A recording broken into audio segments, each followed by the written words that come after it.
Okay, all of the DAB 1 members, if you're online, I need to see your faces. If anybody's online that needs to take an oath. There's not. Everyone Okay. is present. Yes, Perfect. is present. Okay, perfect. So if everybody could just raise your right hand and just repeat after me. I state your name. Solemnly swear to support the Constitution of the United States.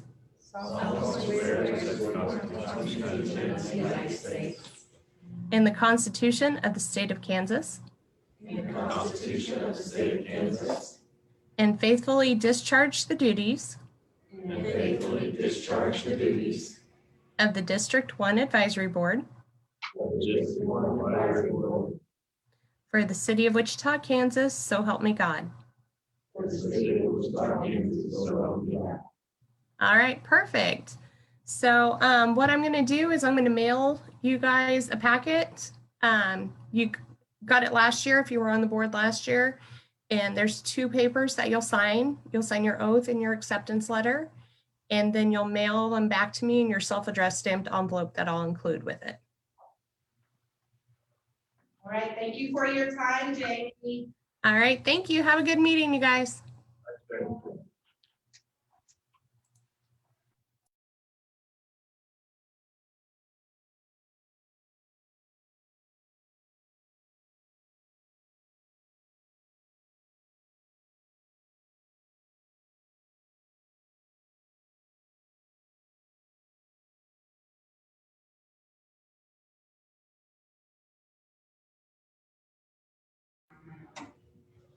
Thanks, Camila. Well, congratulations, everyone. This meeting has already been called to order, but glad to have you all serve in District 1 on the District Advisory Board. New faces and some reappointees, so glad to have you all here. At the end of the meeting, we'll talk more about our DAB 1 retreat that we always do, or isn't getting to know one another.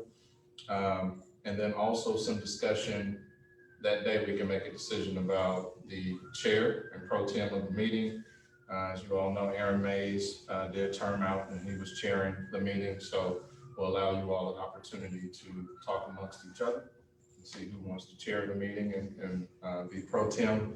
Again, for me, that's because this is you all's meeting and you all are the advisor to the city council members. So this is a meeting that you all can run. I am here, always happy to jump in, but this is a community meeting, I said. So with that, let's jump into it. We have the approval of the agenda. Have you all received that? We'll entertain a motion, since I am not a voting member of the DAB, for approval. Motion to approve text. Is there a second? Second. Multiple seconds. Seth was the loudest. So the motion has been made and seconded. All in favor, say aye. Aye. All opposed, same sign. Motion passes unanimously. Approval of the agenda. Now for the minutes. Have you all had a chance to review the minutes? All right, we'll entertain a motion for approval of the minutes. Mr. Davis and Danielle seconded. All right, we have a motion and a second. All in favor, please say aye. Aye. All opposed, same sign. That passes unanimously. This is Camila jumping in, kind of a help with parliamentary procedures for District Advisory Board members. Please know that abstaining from a vote equals a yes unless you choose to remove yourself from a matter due to personal relationship with, let's say, a zoning case or someone coming who you have done business with for property. So a silent vote is a yes vote. So we vote. All right, we'll jump into staff reports. We'll start off with fire.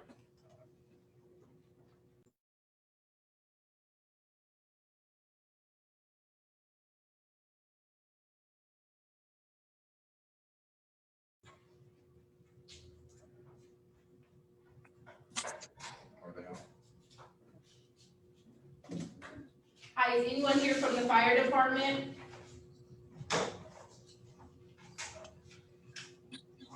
I have their stats to show. Okay.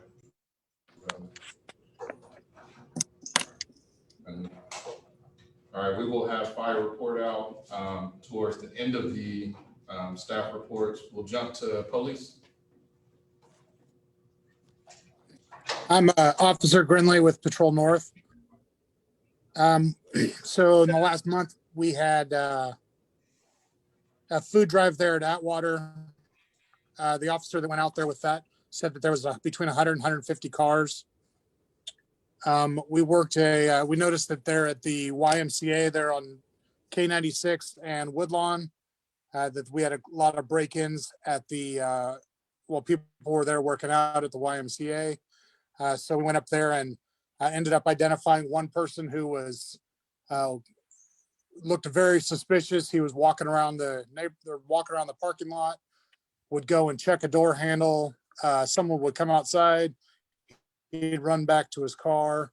Didn't break into anything, but we did follow him and ended up stopping him and identifying him.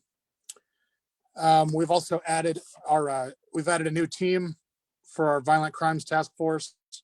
At Patrol North, we have 2 separate teams now to help reduce the violent crimes that are occurring around Patrol North, as well as on the north side of Patrol East, which would be then the rest of DAB 1 as well. There's been quite a reduction in violent crimes occurring. Unfortunately, we had a very high number to work with. Still lowering it is still a very big goal of ours, and we're still trying to get that even lower than it is. We had a update with our Flock system, which is our license plate reader system. We had a vehicle collision at 13th and Oliver that led to a shooting. And officers looked in our Flock system and noticed that the vehicle actually drove off and threw a gun out the window. Officers were able to locate the gun because of that system as well. Today, the city, and I know Officer Peterson probably knows a little bit more about it. It was his boss that presented it. They presented to City Council to try to get that Flock system for another year. 2 other things that we have going on at Patrol North. We have a lights on program.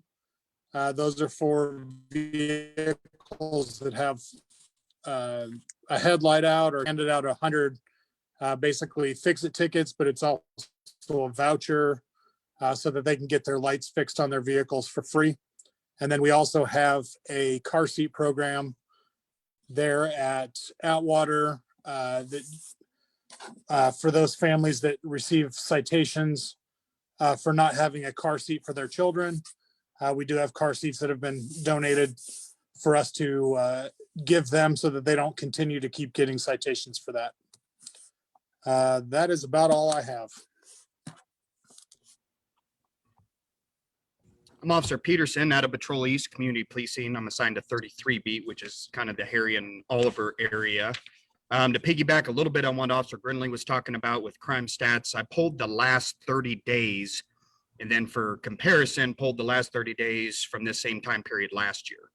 Various parts of the year, crime seems to fluctuate, so month to month isn't always a good representation of where we're at. So doing it for that same time period the previous year is usually kind of the best gauge when you're only talking 30 days. And surprisingly, every single one of the Part 1 crime categories are down. Some of them quite substantially, actually. Actually had to run it twice because I didn't think the numbers were right. On that briefly, one problem we've been having pretty significantly out down more towards my beat area is larceny to autos. Something we've been trying to push out, and you guys have almost cut yours in half as a district advisory board area. It went from 124 this time last year for the last 30 days to 64. So that's pretty substantial there. So it's kind of stealing my thunder a little bit. But one thing we want to push out is if you were to park in a well-lit area, lock your doors, and don't leave valuables in the car, the probability that your car would get broken into is very unlikely. So we've done a couple of videos that we put on our Facebook page and things like that to try to help curb those numbers. Because like I said, there are a variety of areas across the city where that's actually pretty high. So again, all those numbers, every single category, it includes burglary, robbery, ag assault, auto theft, other thefts, larceny to auto, and murder, of course, is on there, and every one of those categories is down. So a few highlights that Patrol East has been involved in over the last month, and one or two that are upcoming. Saturday, we did an Easter event. We partnered up with Hilltop Manor. I think it was roughly 90 kids had shown up. And we're able to allow them to do an Easter egg hunt throughout the park and kind of keep people spaced out. I know the neighborhood is very appreciative of that, and the kids had a blast.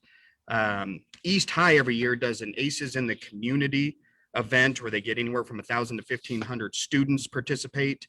In years past, we've always, our community policing team and the SROs have always kind of helped out with that. So we're going to do that again this year. It's the 28th of April. If you're not familiar with that program, this large group of kids will go out and do some sort of community service. In the past, they've cleaned up Old Town or various other parks, helped out some elderly with their houses, written letters to soldiers overseas, things like that. So that'll be an event that's on the 28th of April. Right now, our team has assisted our community support specialist with a clothing drive. Our community support specialist is a relatively new team, and they virtually have no funding. Everything that they do is almost exclusively by donation. And they're kind of a bridge the gap between law enforcement and DCF as far as services are concerned. And their goal is kids. So they had told us, we asked them what their needs were, and they said they were significantly short on socks, underwear, shoes, and blankets, although I think they'd be willing to take about anything. So what we are doing through April 16th, we started at the beginning of last month, is anyone willing to give new socks or underwear, or new or gently used shoes or blankets. Those can be dropped off to the Patrol East substation Monday through Friday, 8 to 5, and we'll see to it that it gets to them so that they can pass it on to kids in need of those items. Then I think I only had, nope, that's a lie. That's actually all I had. So if anyone's got any questions, I'd be happy to entertain them.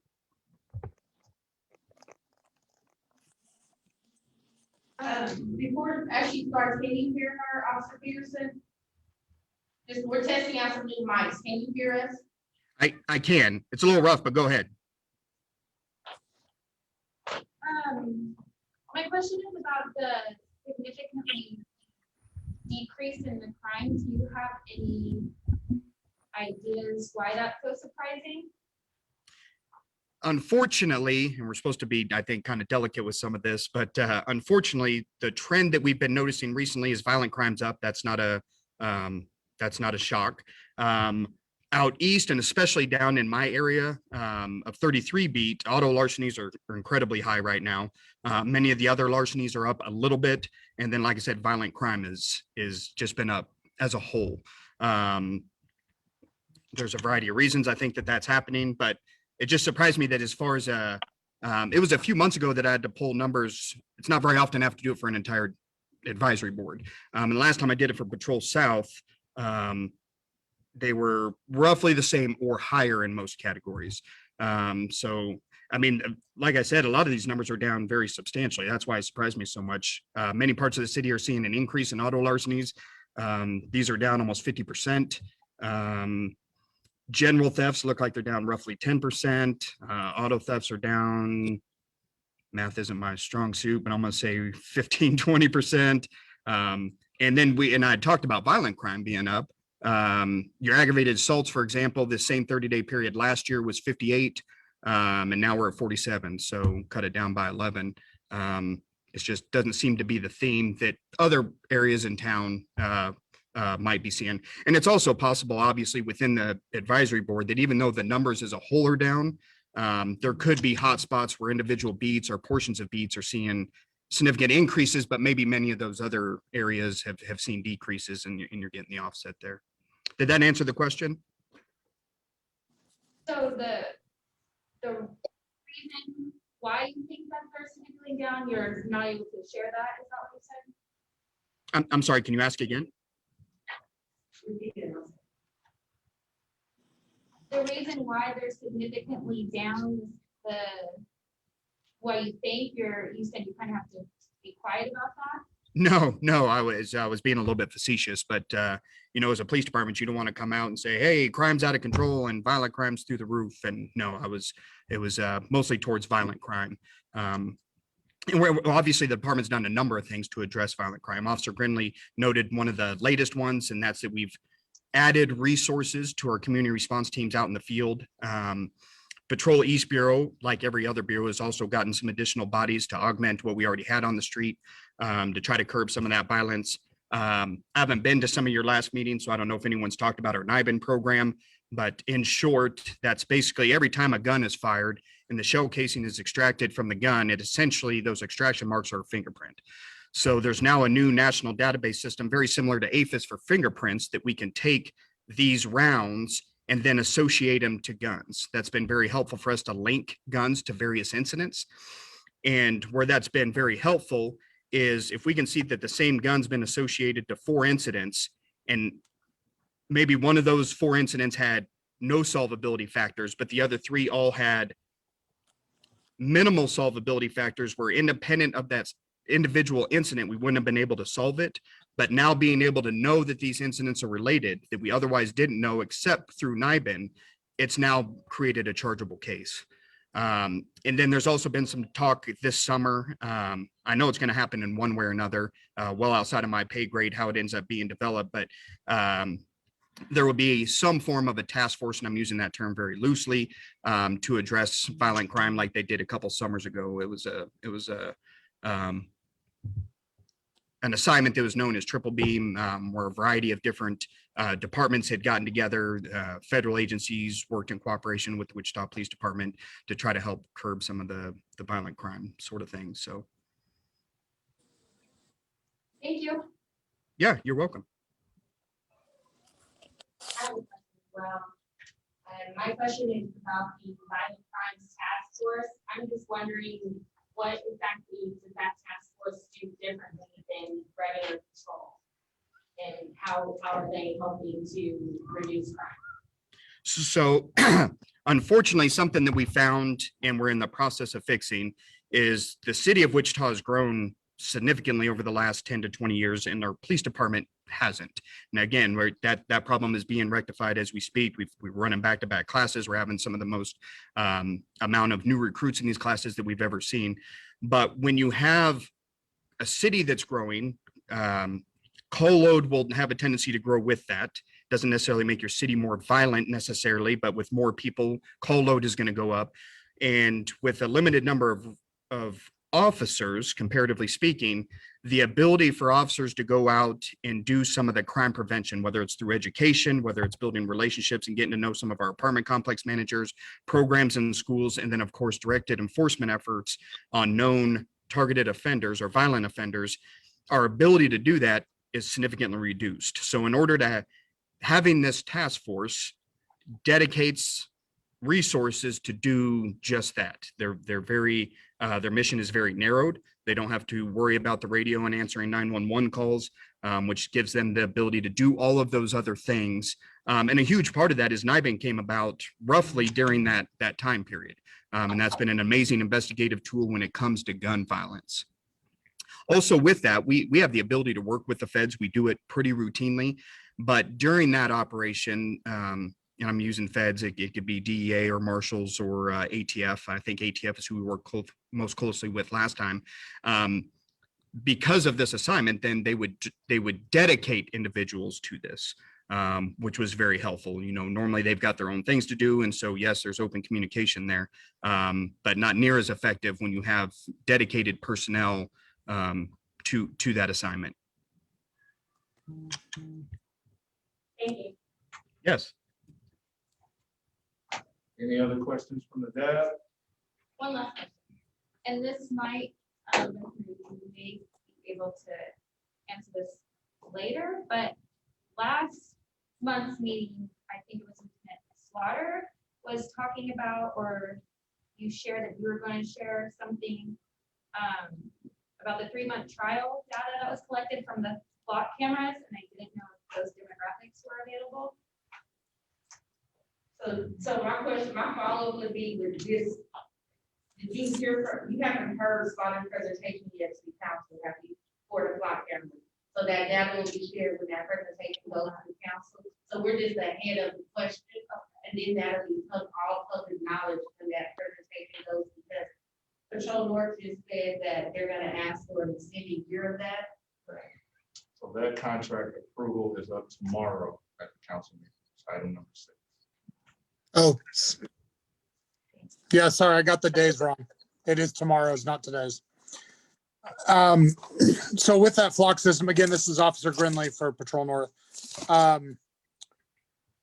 One of the things that we can do with the flock system that is also helping reduce our crime is that system, we're able to put the license plates of vehicles in that system, and anytime a camera that's associated with that system sees the video or sees that car go by, we're obviously able to place that vehicle in that location, as well as, so like the one I mentioned at 13th and Oliver, we had a hit and run accident that occurred there, or a hit and run collision that was followed up with a shooting.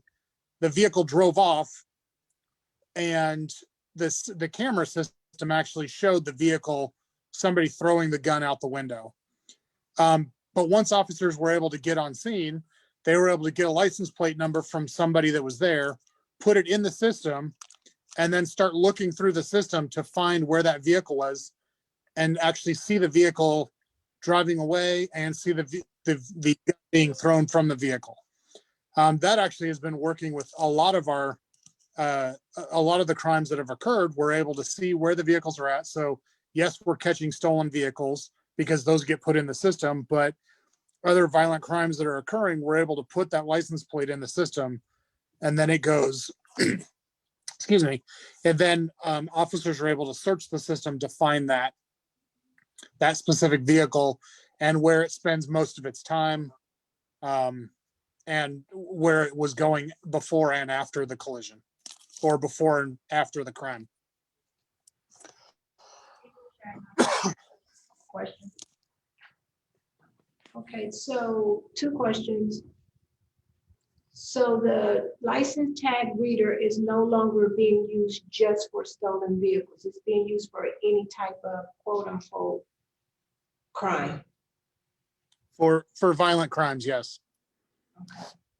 And then second question, I know it was in the paper recently, Topeka just had a task force in their city. So I hear it's coming back to Wichita this summer. Who's funding this task force? Are you talking about like the current task force No, that we the have? the violent crimes task force that he said would be doing their job this summer. That, Go yeah. ahead. Like, those are teams that were already in place, but go ahead. Well, no, so that's it. So all of our personnel, I mean, we're just pulling them, which can leave us a little short on the street, but they also will borrow from, like even maybe our unit or the CR2 units from the field, and have them work in a more centralized area. So this isn't all new bodies. I do think that there's also grant money involved, well above my pay grade to talk any specifics about any of that. But that's the best answer I can give you towards the funding of it. I thought you said the feds or the DEA would be part of the team. They are as personnel. What they contribute monetarily, I don't know, but they do with their resources and their personnel. Thank you.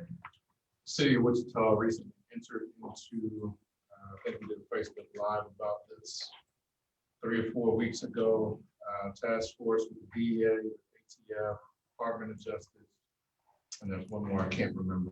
That was, yeah, I think that was 3 or 4 weeks ago that we did that. So they are at the table to help with these types of initiatives. Really, did you hear, can you hear council member Vice Mayor Johnson speaking? I'm sorry? Did you hear Vice Mayor Johnson speaking? We have a new mic system. I'm just asking, did you hear him? It's, if you talk too loud or too fast, it gets all jumbled together. It's like it's echoing in the room there.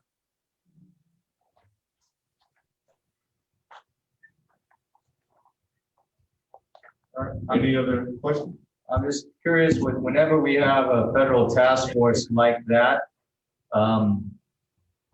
or rules of engagement, or from my understanding, especially when there's U.S. Marshals involved, the local DAs are not a source of accountability if there's ever an issue or reason to prosecute, because you have then federal agents involved, as well as then federal rules and state rules into effect, superseding the local rules and procedures of the local police department. Is that a case? Is that the case when it comes to a task force like this? I have personally not seen that. My involvement in the past has been, we operate under our own, being the Wichita Police Department's policy guidelines, and do everything that we would normally do under any other circumstance. Where the benefit really comes with them, and again, there's a variety of ways this can be done, so I'm not suggesting that they won't be on the street, but comes from a charging point of view. If we were to work an individual that meets the criteria or crosses the threshold for federal prosecution, we now have those investigators on the front end that will take that case and present it to the U.S. Attorney's Office, and then many of those cases then can be charged federally. That system exists all the time, but it's not a very seamless process, where when they're embedded as part of that unit, then it's very seamless, and we can expedite things substantially faster. If we were to make an arrest on the street with somebody who meets all that criteria for federal prosecution, there's usually a couple of emails to go out. It could sit in their case stack for a little bit, and then they're going to get back to us. And in the meantime, we're deciding whether or not we need to wait to hear that, because we need to know whether we're going to charge them through state court or not, if they didn't feel the criteria is met, or the U.S. attorney is not interested in pursuing that case. But having them embedded as part of that team just really streamlines a lot of that. There's other things, if you want to know the history of a gun, for example, all of that can be traced. We as a police officer, that's not an easy thing for us to do. I don't have a database to go look at and see where that gun was manufactured, where it first hit the shelf, who's bought it, and that sort of thing. Well, when you have the ATF working with you, they've got those databases immediately available. So it's just all of those little things that having them as a part of this unit can help streamline it and make it more effective. I don't know that it changes anything, because for the most part, they're not on the ground. It's more from an investigative and charging standpoint, where their assistance and resources come in. One last question, Vice Mayor. Sounds like we're putting a lot of resources into putting people locked up and all that type of things. Have we put any more resources into mental health and the ICT? We are having Program. The crisis intervention team program. Yes. So all of the officers that are coming out of the academy, it's been the last, I want to say the last 3 years, have gone through mental health first aid, as well as they've spent more time with CIT or crisis intervention. I know, I've been through all the training, and I went through the 40-hour training, and then I went through the advanced training. I still have officers that'll ask when they go to calls, that they still ask for a CIT officer or an officer to come out and help them talk to people. I do know that the academy is teaching them, or they're going through more of a class in the academy. And there are still opportunities for officers to go to training outside of or after the academy. But as a department on the whole, I think they're just providing it in the academy more than when I went through the academy. And I know more than when Officer Peterson went through the academy. To piggyback on that, and maybe where you're going with that is, sure, if there's some underlying causes of crime, mental health or drug addiction, which seem to be very significant contributors to that, if we're not addressing those problems, well, then this is a catch-up game we'll never win. And I see where that point is. So there are a variety of things that are being discussed on that, on those topics, to try to figure out ways to better address mental health, and then to also try to figure out ways to deal with people who have substance abuse problems. Many of those go hand in hand. One of the jobs I do for the police department is I'm a drug recognition expert, and I've had a little bit more training on some of the physiological and psychological effects of drugs. And meth, for example, which has become one of the most prevalent really across the country, but certainly Wichita is not an exception to that, is their studies show that it does not take prolonged or ongoing chronic use of methamphetamine to cause permanent states of psychosis. It's just that powerful of a drug. Some people might get by using it for a little bit longer than others before they see some of this, but basically using the drugs can cause you to be permanently schizophrenic or permanently paranoid or some of these things. And sure, those are the people that suffer from those things are the type of people that we oftentimes will encounter that are perpetrating crimes. I can tell you without saying too much, only because it's a very, very new program that a couple guys on my team are working to put together right now. And they kind of stole the idea from the East Coast, is a program to try to help people overcome addiction. They're already out there, but to do it from a law enforcement standpoint. We being the frontline workers on the street, we are the most likely to run into candidates that could potentially go to a program or through our confidential informant work with some of these people, kind of become a liaison to get them to a program that's not just psychiatrists, cops, or judges, but that is made up almost exclusively of former addicts. I think that's really what a lot of people who struggle with addiction can relate to, is somebody who has actually walked a mile in their shoes, actually understands what they're going through, how hard it is to do, and to be able to be a support system or a role model to somebody who's overcome it. I know that I've assisted, it's Officer Ditch and McElwain actually that are kind of spearheading, trying to put this together. But I've helped them, and when we've got 15, 20 recovered addicts that would be more than happy to fulfill that role. And of course, we know them. So there are people who were very deep in the game, so to speak, but did actually conquer that addiction and are now leading, a much happier, healthier life through gainful employment and everything else. So those are very challenging topics to try to, how do you address these? There are problems that are plaguing the nation, but it's definitely something that we're always looking for different ways and new ways to try to do that and do it effectively and try crime prevention through those aspects. Any other questions for WPD? All right, thank you. Thank you, sir. Thank you for your time. All right, now we've got fire on the call, so we'll go back and have a fire report. And this is Camila behind the scene. I have a new screenshot to share of your data tracking. I'll pull up real quick. For fires. Good evening. Can you hear me? I Yes, have a new screen to share for your report. This is Camila speaking behind the scene. I'm having a very hard time hearing you. It's very echoed. Okay, hey, my name's Captain Land. I'm with the Wichita Fire Department. I have some information for you here. If I could share my screen, I don't know if you guys will allow that or not. Can you hear me now? Yeah, that's a little better. I have a screen share. I think that matches your program of the new tool. Yeah, the new Power BI tool. I'm about to bring it up for all districts right now. There it is. Great. Okay, so that is a it's not a fully updated one, but that is a tool that we are going to be using, and I'll run through some numbers with you on District 1.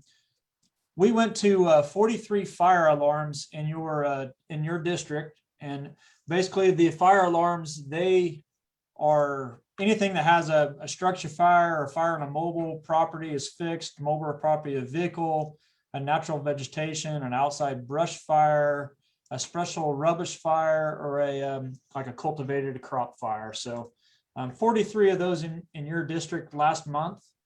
We went to 466 medical alarms and 76 service alarms. If you ask what the service alarms are, on the next page, I don't know if you can go to the next page. It has a brief description of what all these are. At this point, we're only sharing this screen for time's sake. Okay, that's fine. I'll do a brief description. The service alarms, we qualify them as like a person in distress, a water problem, a smoke problem, an animal problem, any sort of public service assistance that doesn't fall under the fire category. So, and other alarms, we went to 181 of those. Those could be anywhere from a radioactive, chemical to biological release, any sort of overpressure or an explosion, hazard condition with no fire, good intent calls, which, it could be an alarm that we responded to and there was nobody hurt. Somebody thought maybe that this person was hurt and they used their cell phone to call it in. So there are quite a few of those. False calls, weather problems, or citizen complaints. Total alarms for your district in March was 766 total alarms compared to last year in March. We have an increase of 116 alarms. So pretty close, not too far away. Do you have any questions over that so far? Any questions from the deb? No questions. Okay. Also, I would just like to remind everybody that it is in April is a statewide burn ban. It's been very dry, very windy, as we all know. Just recently here, today and yesterday, we're fighting a major grass fire up in Rice County. To my knowledge, we did not send any units up there. We did send a task force up there last week to the Hutch fires and greatly helped them out. So that's all I have. If you guys have any questions, feel free to shoot away. Any questions from the deb? Guess you answered them all. We don't have any. Fantastic. That was easy. Before you go, are there any questions from the participants on Zoom, from citizens on Zoom?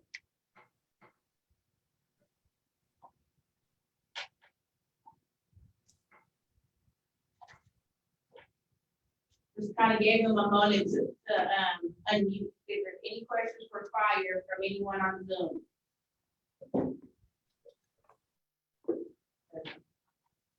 Doesn't look like it, Lane. Thank you. Thank you. You guys have a wonderful night. Two. All right, we'll move on to item number 3, Park and Rec. Hello, my name is Janaea Knoll, and I'm the director of Edgemore Recreation Center. Thank you for having me present tonight.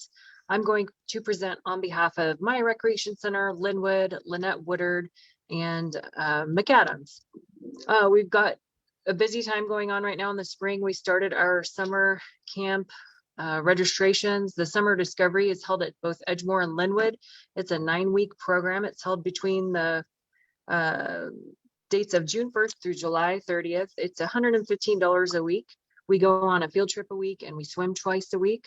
Some of the field trips that we go on include All-Star Sports and Adventures, the Sedgwick County Zoo, Carousel Skate Center, and we're going to bring in some on-site presenters, Wichita Police Department and Wichita Fire Department. They come and do a presentation with us and the kids every year.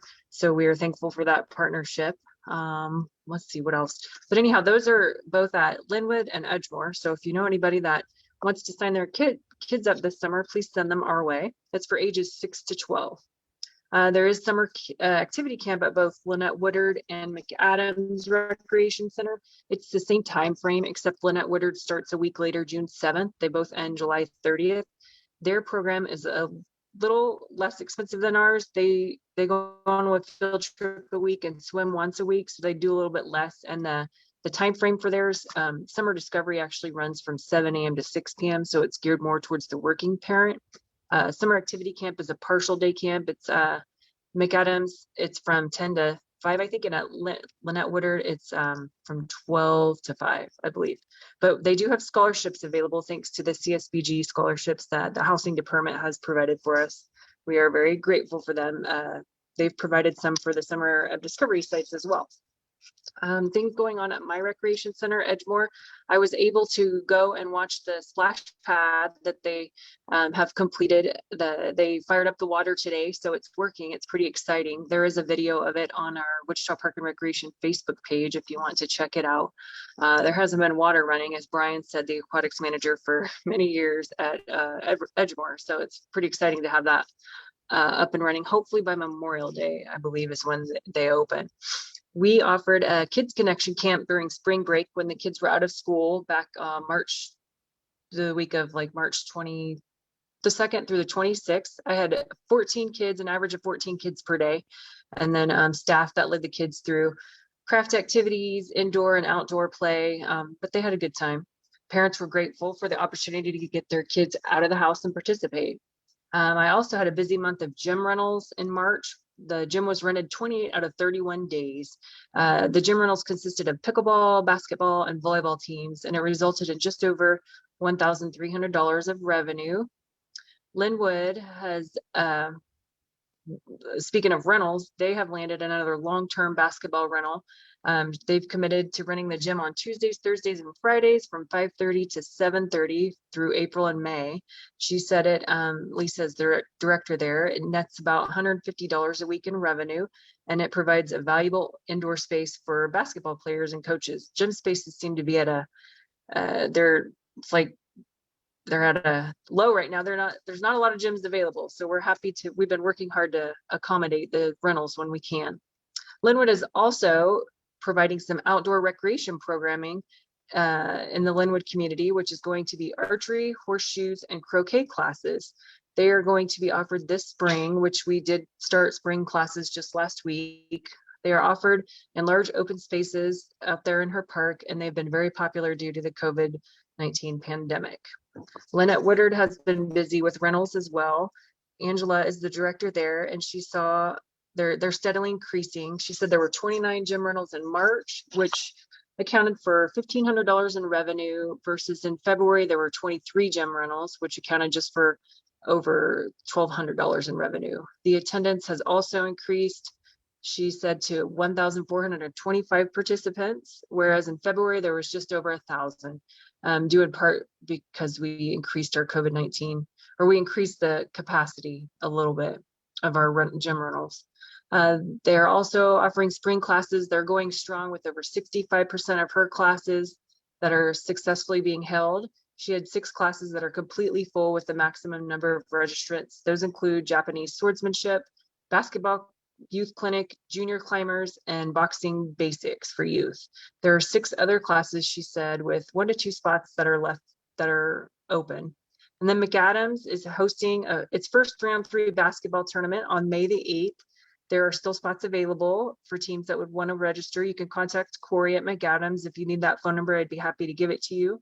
They have also started a new senior Zumba Gold program for participants that are 55 and over. It's on Tuesdays from 11:30 to 12:15. The fee for that drop-in class is $4. That is all I have for you tonight, unless there are any questions. Any questions? I have a question. Okay. You might not have them for you. I was just curious, since 14 kids a day at the camp over the, I was wondering if that was repeat kids or were they new kids each day? I'm sorry, I couldn't hear the question about, it was about camp, but I couldn't hear it all. Can you hear me, Joanne? Yes. During spring break summer camp, was the 14 youth reported out in one of the center youth that attended on a daily basis, like repetitive attendance, or new students? My spring break camp, it was, I had 15 kids, a couple registered for a couple days. They all showed up every day. One day there was maybe 12 to 14. They didn't have to sign up every day of the week. So it was just an average of 14. Okay, thank you. Is that thank you? Any other questions? Any questions from Zoom? Any questions from people on Zoom for Park and Rec?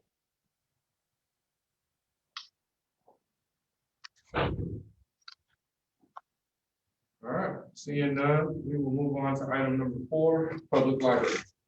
Thank you. Thank you. And Ethan, you're up, if you can hear. I'm here, yes, Ann Ethan from the Wichita Public Library. As a reminder, all Wichita Public Library locations have reopened for in-person services. We are allowing customers to browse for materials, use our public computers, and use the Wi-Fi. We are still asking customers to wear a mask and practice social distancing. We have removed all of the lounge furniture to help prevent gatherings. For adult programming in the month of April, we've got several programs on Zoom, including a Senior Wednesday on Music Theater of Wichita on the 14th, and a program on Tuesday the 13th, Navigating Medicare Online. And we are getting ready for the summer reading program. I don't have all the details. All the details will be on the website soon, but the program itself, the kids will read and track their time online like we did last year. They will be able to then come in and get prizes. We will be having both virtual story time type programs online, as well as, I am told, outdoor concerts at NASCAR Park and various other outdoor programs. We aren't really having any programs inside the library at this time, though. That's all I've got. If anyone has any questions. Any questions from the dad? All right, any questions from Zoom? All right. Thank you. No questions. Thank you. All right. Moving to the public agenda, there are no scheduled public agenda items for this month. So moving to item 6, are there any off agenda items from the public that you would like to speak to? Ms. James.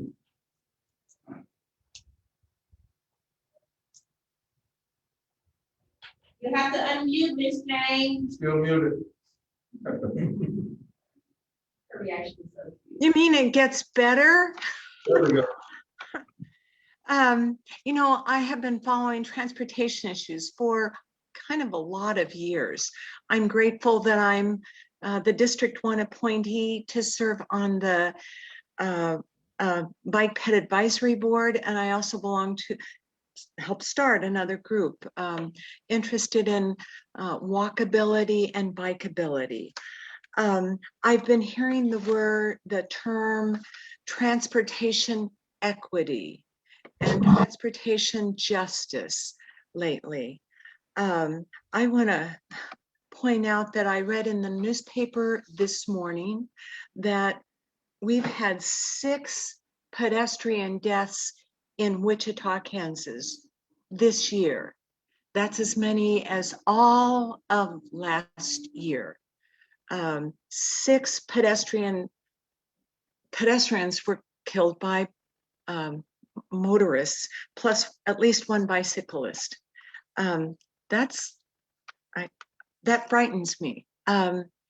It doesn't seem to be, when I've tried to deal with that before, it doesn't seem to be anybody's baby, not the police, not Public Works.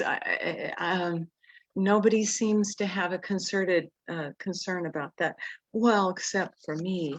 But at the same time, again, today I read that the North Junction is starting its next phase. That is, it's been building up there for a long time.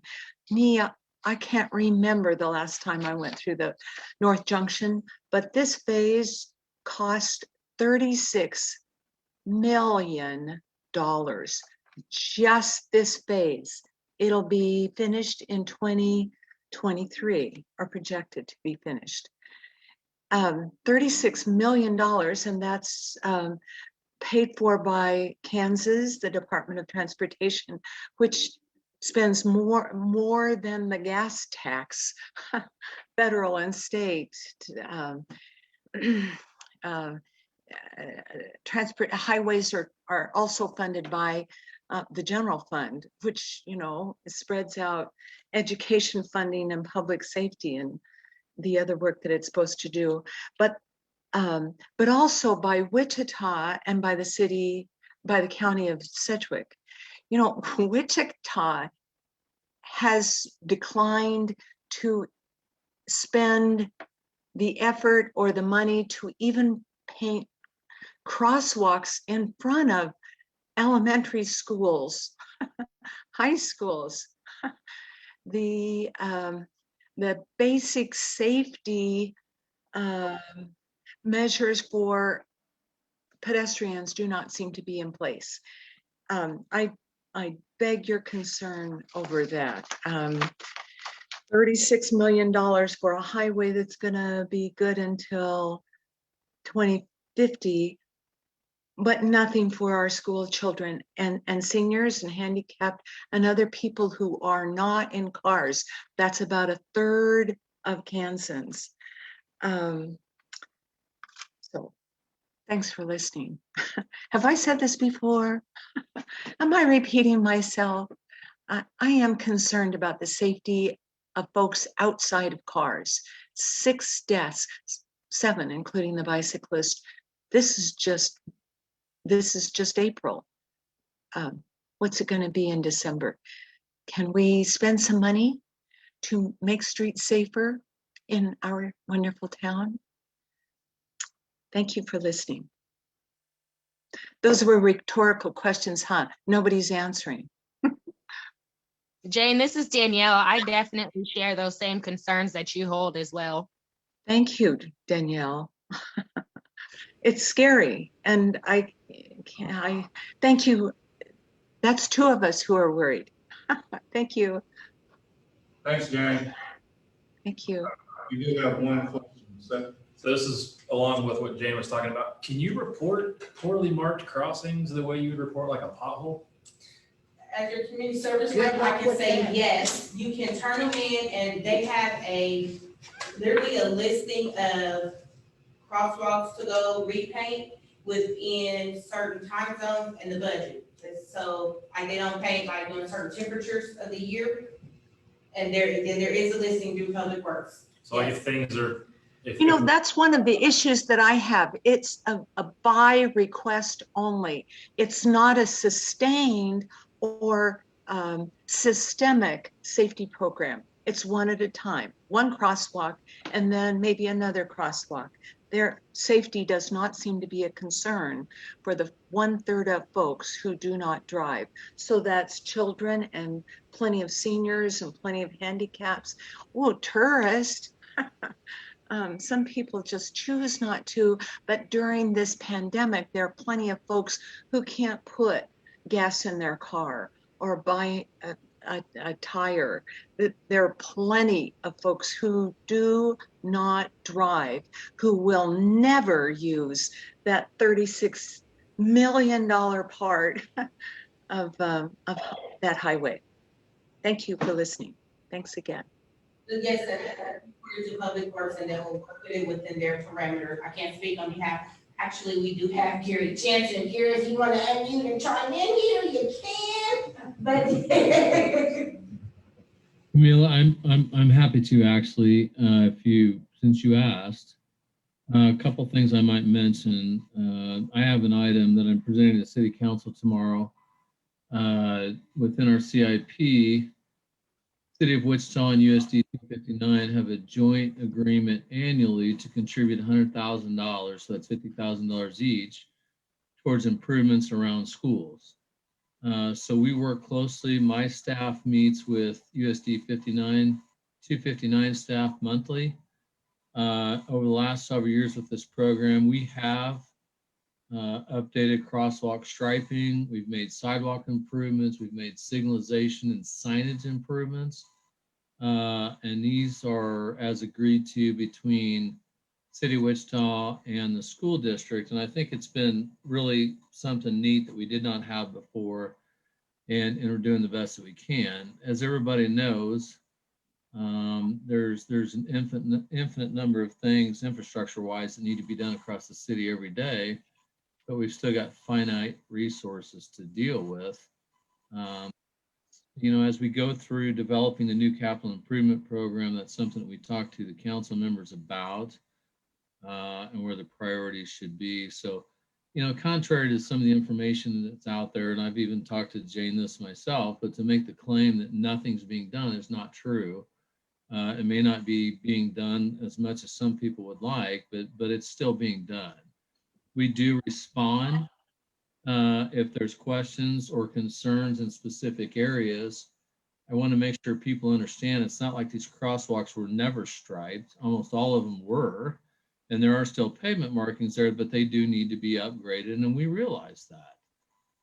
So we're trying to do the best we can within the confines of the resources we have to do that. So we do have a good plan in place with the school district. Again, that's getting approved. Assume that we get approved by the council tomorrow.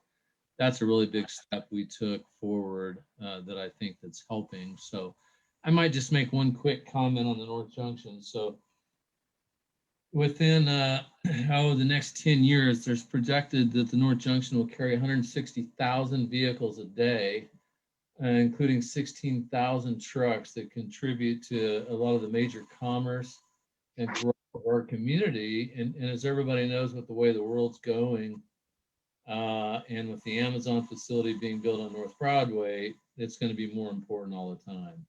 That's not to take away from the concern about needing more funding for pedestrian facilities, but a lot of this is federal money, and it's no different than any local, state, or federal government does. There's different pots of money for different areas. And certainly at $36 million, it isn't just going to be converted wholesale to pedestrian access. This still needs to be done. It has a huge impact on our community, Wichita State, all of the industry in the area. So it's something that we're really proud of, that we've gotten to this point that the North Junction is starting up. So I just wanted to kind of give a pitch for that one more time, that we're happy to see that starting. Thanks, Gary. I never mean to blame Gary or anybody. I would like to see concern about safety and funding for safety, for neighborhoods, for children, for seniors, for handicapped. Thank you so much. Thanks, Gary.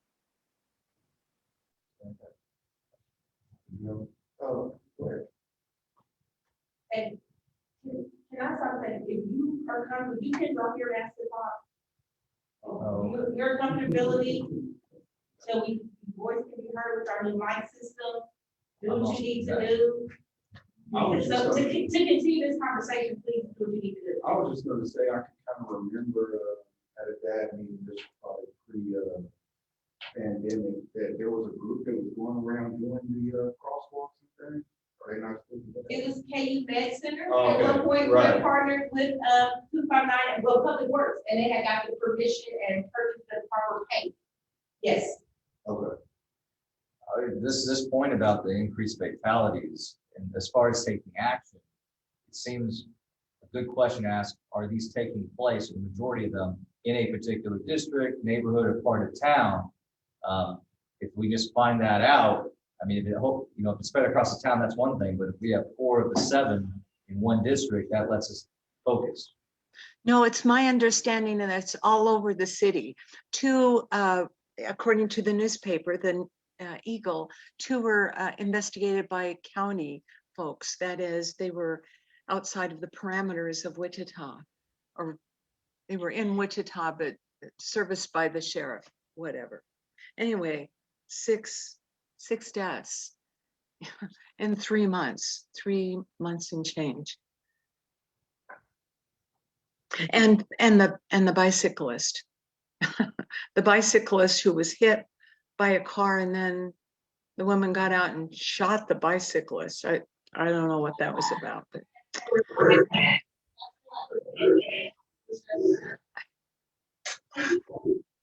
Or comment. So on this, I know the city can only do so much in terms of maintaining the physical space, right? And then the other part of that though is the responsibility of having an informed community, right? Around crosswalks, around safety and things like that. And Jane, you sound like you've done a lot of research and have a lot of knowledge in this area. Do you know of any organizations or community campaigns, maybe surrounding education about pedestrian and bicycle safety? And any initiatives that might be brought into the community? So Jane, the question was, what organizations are you familiar with that can help with education on bike, walk, pedestrian safety? Education, wait a minute, education means blame the victim, right? One of the ones in May was 4 years old. And that was downtown at Waterman and Washington, and I didn't see any crosswalks. Hold on, Jane, she's trying to clarify her question for you. Hold on. State, and so I get it. I have a lot of pedestrian traffic that I'm dealing with on a regular basis, but just knowing my rights as a driver, where I need to yield, where I need to be cautious, right? These are all things that are kind of taught, or at least they were for me in driver's ed. But I don't know what curriculum, at the state level, or what have you, what is being pushed out there for community knowledge for both drivers, pedestrians, and cyclists today. So, I'm gonna put Sergeant at Arms and say, we're gonna have to put that question to the side and say, well, Jane, so Jane's part of Bike Walk Wichita. Bike Walk Wichita sends us articles to post in the District 1 newsletter on a regular basis. So that, we do have an educational component that does go out. And then when they promote like Walking Week and Bike Safety Week, they do send us lots of articles. But we have to push forward kind of now and see if there's any other questions or concerns, or if there's another bike walk question. Does that help you with that? The bike walk Wichita? It does, yes. And the pedestrian advisory board is what she's on too. So Jane. That 4-year-old doesn't read. She asked about drivers also. There have been education programs requested in the past and even funded, but I never heard another word about them. Education programs seem to hit the shelves fast and stay there. They don't seem to be widespread. There is no systemic concern about safety for folks outside of cars. I always like to be gentle and polite, but I'm just saying, I've been watching hard for a long time. This is Danielle again. I think from what my understanding from the conversation so far is that Jane would like to see the walkers and bicyclists have more concern for them and make it more of a priority than an option type of thing. Make it, with 6 deaths already in 3 months as compared to last year with 6 in a year, that is very, very alarming. So I think at this point, it does need to be made a priority somewhere to where we at least get signs up for pedestrians walking saying, hey, use some extra caution at the crosswalks, or, get something for drivers to say, hey, you need to watch before you turn, or, something to make it a more of a priority and make it more in people's faces than the educational programs that may not be reachable, or, something like that is what I'm understanding. I have that same sentiment. This is that member Danielle talking to you guys too. She has her title up there. How do we keep reaching all drivers to keep everyone aware of what we need to be cautious of, regardless of our age demographics and where we drive around Wichita, is what I heard. And I also heard kind of like a campaign push. What is Wichita as collectively, are we all doing our part as drivers and whatever mode of transportation you're in? That's the summary I heard, and we have another DAD member comment. Do we only have the one violent crime in relation to pedestrians? Do we only have the one that we know of? I mean, as violent crimes up, I'm just curious. I don't know that, I mean, I was just curious. Are you guys asking of the current deaths by pedestrians? Was that the only one that was considered violent? Yeah, I mean, no one like physically tried to run somebody over and kill them, is what I'm saying, like not seeing them or things of that nature is what I'm asking, you know, so. Yeah, I don't have an answer for that. We could probably get that though. Sure.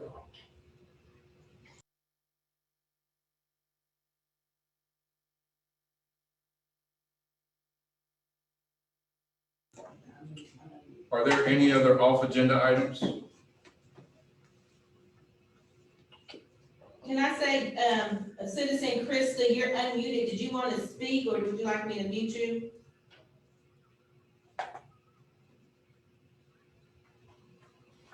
I don't know. Sorry, can you hear me? Yes, ma'am. Okay, I just wanted to kind of second Jane's thing about walking. I know here in Sunnyside we're very fortunate that the police chief came to our last Sunnyside meeting and they've put up a couple of they're not the ones that the officer spoke about earlier, but a couple of cameras that kind of check the speed and stuff that people are going through, because like in older neighborhoods the sidewalks aren't maintained, we don't always have sidewalks, and maybe an education thing should be. I just wanted to second it, because that child that died in that hit and run at Waterman was at Waterman in Washington, that child lived in my neighborhood, and they came here from Uganda to have a better life, and it killed me. So I just want to second Jane on that, and I'll be quiet now. Thank you. Thank you for that. Are there any other off-agenda items from the public? I have one. Last meeting, Mary Hunt presented for us. She said she'd provide and go back to the 2019 survey of 4,000, the survey surveyed 4,000 residents to get demographics. Was that shared?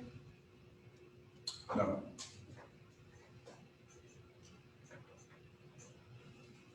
That's it. I'll put it in an email. Thank you. I have an off-agenda item. My mother's street has been in my opinion, and the neighbors, really bad shape, needing repair, and I've been told that it's cosmetic. Can we please get an example of what is actually repairable? You know, what should we be calling in so we know the difference between cosmetic and an actual repair? Gary, if you want to unmute, and concerning the email response I saw said we always want to report anything we see. It's the level of pace and funding around how fast it might get repaired based on that definition is what I understood from the email about your mother's street. I was told it was cosmetics and it's not a priority. And so I just need to see a visual of what is a priority. So just so I know. I think we could, I think we could get you some examples if you'd like to see, and I can connect you with our maintenance engineer, and he does a really good job of explaining this. Just real quick, we've got a really cool and in-depth model that takes into consideration the condition of, we have over 5,100 lane miles of streets in the city, and it considers all of them at the same time. And it is a little bit hard to tell sometimes looking at pavement, whether it's a structural issue, which is a bigger concern of how the road's going to hold up compared to cosmetic. And I will tell you, with as many streets as we got in the city, some of them look really bad, but they're just not in that bad a shape. We can, I could have our maintenance staff reach out to you if you're interested. I can get your contact information from Camila and show you some pictures and some things that we look for within that analysis and how it all compares within that model to give you a better understanding. Thank you. All right, any other items from the public? All right, seeing none, we will jump into my updates and announcements. The first one, given the last two questions, I think that the DAB should consider maybe potentially adding an item to the agenda of DAB member issue. It's the off agendas for the public. So if you all have things you want to say with staff on the call, then consider that, and we can talk about that more in training. And that's something we can add to the agenda if necessary. Earlier, there was also some remarks about highways and all of that. So just a little more information. There is a city-county agreement for the county-wide sales tax. The city does not have one. In that agreement, 50% of those funds go towards highways, bridges, roadways, and that's where a lot of Kellogg came from. That's where a portion of North Junction will come from. The city council said some years ago, 2019, I believe, that we no longer will work on Kellogg unless there is significant federal funds attached. So we don't have to use local dollars to repair the federal roadway. And so what we're seeing now is a lot of significant federal investment in that. But we have said we are focusing more of those dollars on local roadways and bridges. And if you look at the CIP document, you'll see where it says LST on there. That's where that's going. Dave and Jane, I asked Councilmember Johnson to pause. Can you hear him okay? Yes, it's much better. Thank you.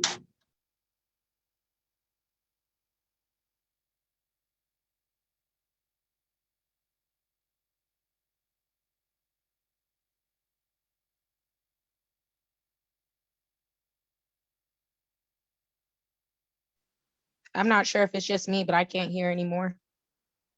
Need to say again, ethics. Oh, all right.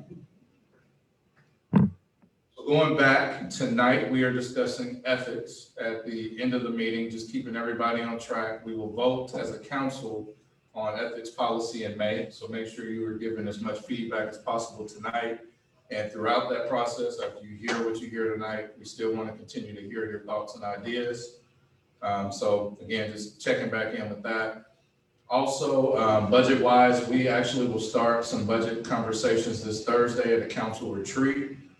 So we will hear where we are at for 2021 and going forward, and the real situation that was 2020. 2020 was not as bad as we anticipated, still bad, but not as bad. And going forward, we have some additional funds from the federal government coming in, so north of 70 million. That will help backfill all of the deficits that we would have had and potentially look at what we can do going forward to make Wichita stronger through investment. So that is coming up. That discussion starts Thursday. All of our retreats you can watch on YouTube. So make sure you tune in to hear what we're hearing. And again, provide feedback on where the budget goes this year. The aquatics plan, I have been told several times, our pools need lifeguards. We are short. So if we want the pools to open, we need lifeguards. We need pool managers, we need swimming instructors. We also need a splash pad operator. So if you know lifeguards or young people who are looking to make some money, I think anywhere from $8.50 to $15 an hour, it's a great opportunity to get out there, get some sun, and be a lifeguard working for the city of Wichita. Also on that, we are running a little behind on some of the aquatics plan. McAfee Pool is set to open on time in May, towards the end of May. Everything else, COVID, the deep freeze we had has kind of slowed things down, but we do anticipate having all of that available for the season. It just will be a little bit later than what we originally anticipated. One of the conversations earlier, again, tomorrow we are having the Flock Camp contract presentation, so tune in to that. If you want to go in person, you can. City Hall is open, so at our council meetings, if you want to go there and hear and you want to speak to us about it, feel free to show up. Council meeting starts at 9 a.m. down at City Hall. We are not full capacity, but I don't think we'll get over 100 people there. We might, but if not, you definitely have a space there. We'll also be looking at a potential full fleet of electric buses by 2030. Right now we have 11. Tomorrow we'll be voting on an item that will allow us to purchase more electric buses. So trying to be not only energy efficient, but environmentally friendly. When we were taking steps to do that. If you haven't seen those buses, they're pretty cool. You really can't hear them too much outside of the wheels on the ground, but those have been really great. We took a tour in one of those, I think 2019. Former mayor, myself, I think all the council was there, and we got to get in one and ride around. It's pretty cool. So that item's coming up tomorrow. There's been a lot of conversations about mask mandates. The city of Wichita does not have one. And right now, there does not seem to be the votes to implement one. So as it stands, the city probably won't have one of those. We are encouraging vaccinations. I've been doing that. I just read an article that said 1/3 of Kansas is vaccinated, almost 80% of seniors.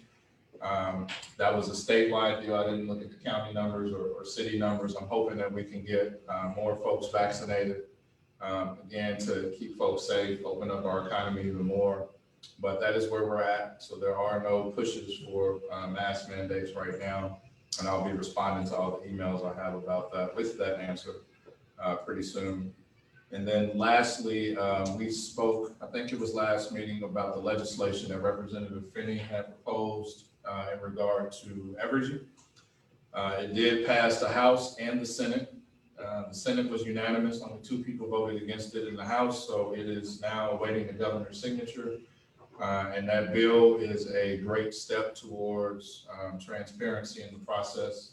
If you are not aware of everything that happened, there were a few community presentations from Evergy, but they didn't have any of the new standards for utilities nor images of what was coming. So that caught the entire neighborhood off guard and resulted in me getting some angry calls for a little while until we figured out what's going on.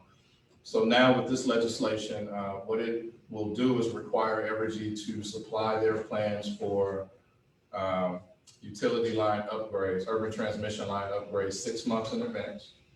So we'll know 6 months out.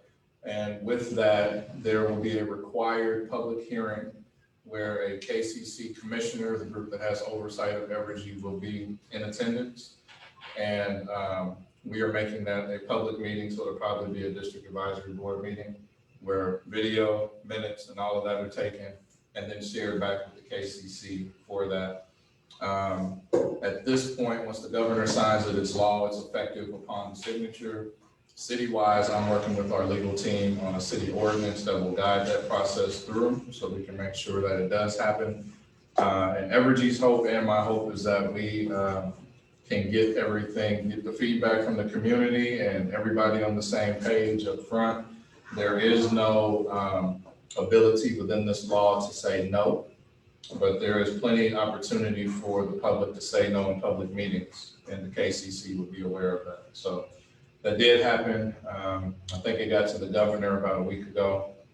And I think, not certain yet, because I haven't talked to Representative Finney today, we may do a signing ceremony here in Wichita and have the governor come down and sign that legislation here, since it did impact us. But that is something that has taken a while and would not have happened without Representative Finney continuing to push on the state level and make sure that something was signed into law that helps us out. So those are my updates. Happy to answer any questions you all may have.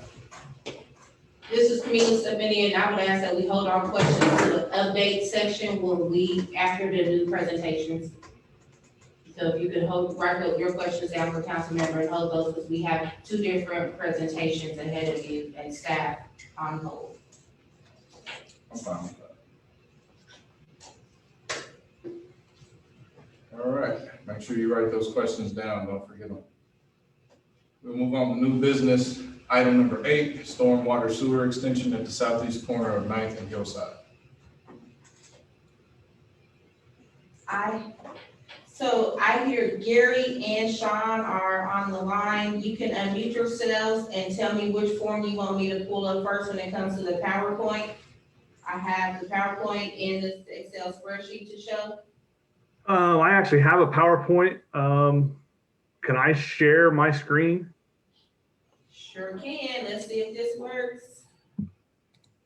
Co-host.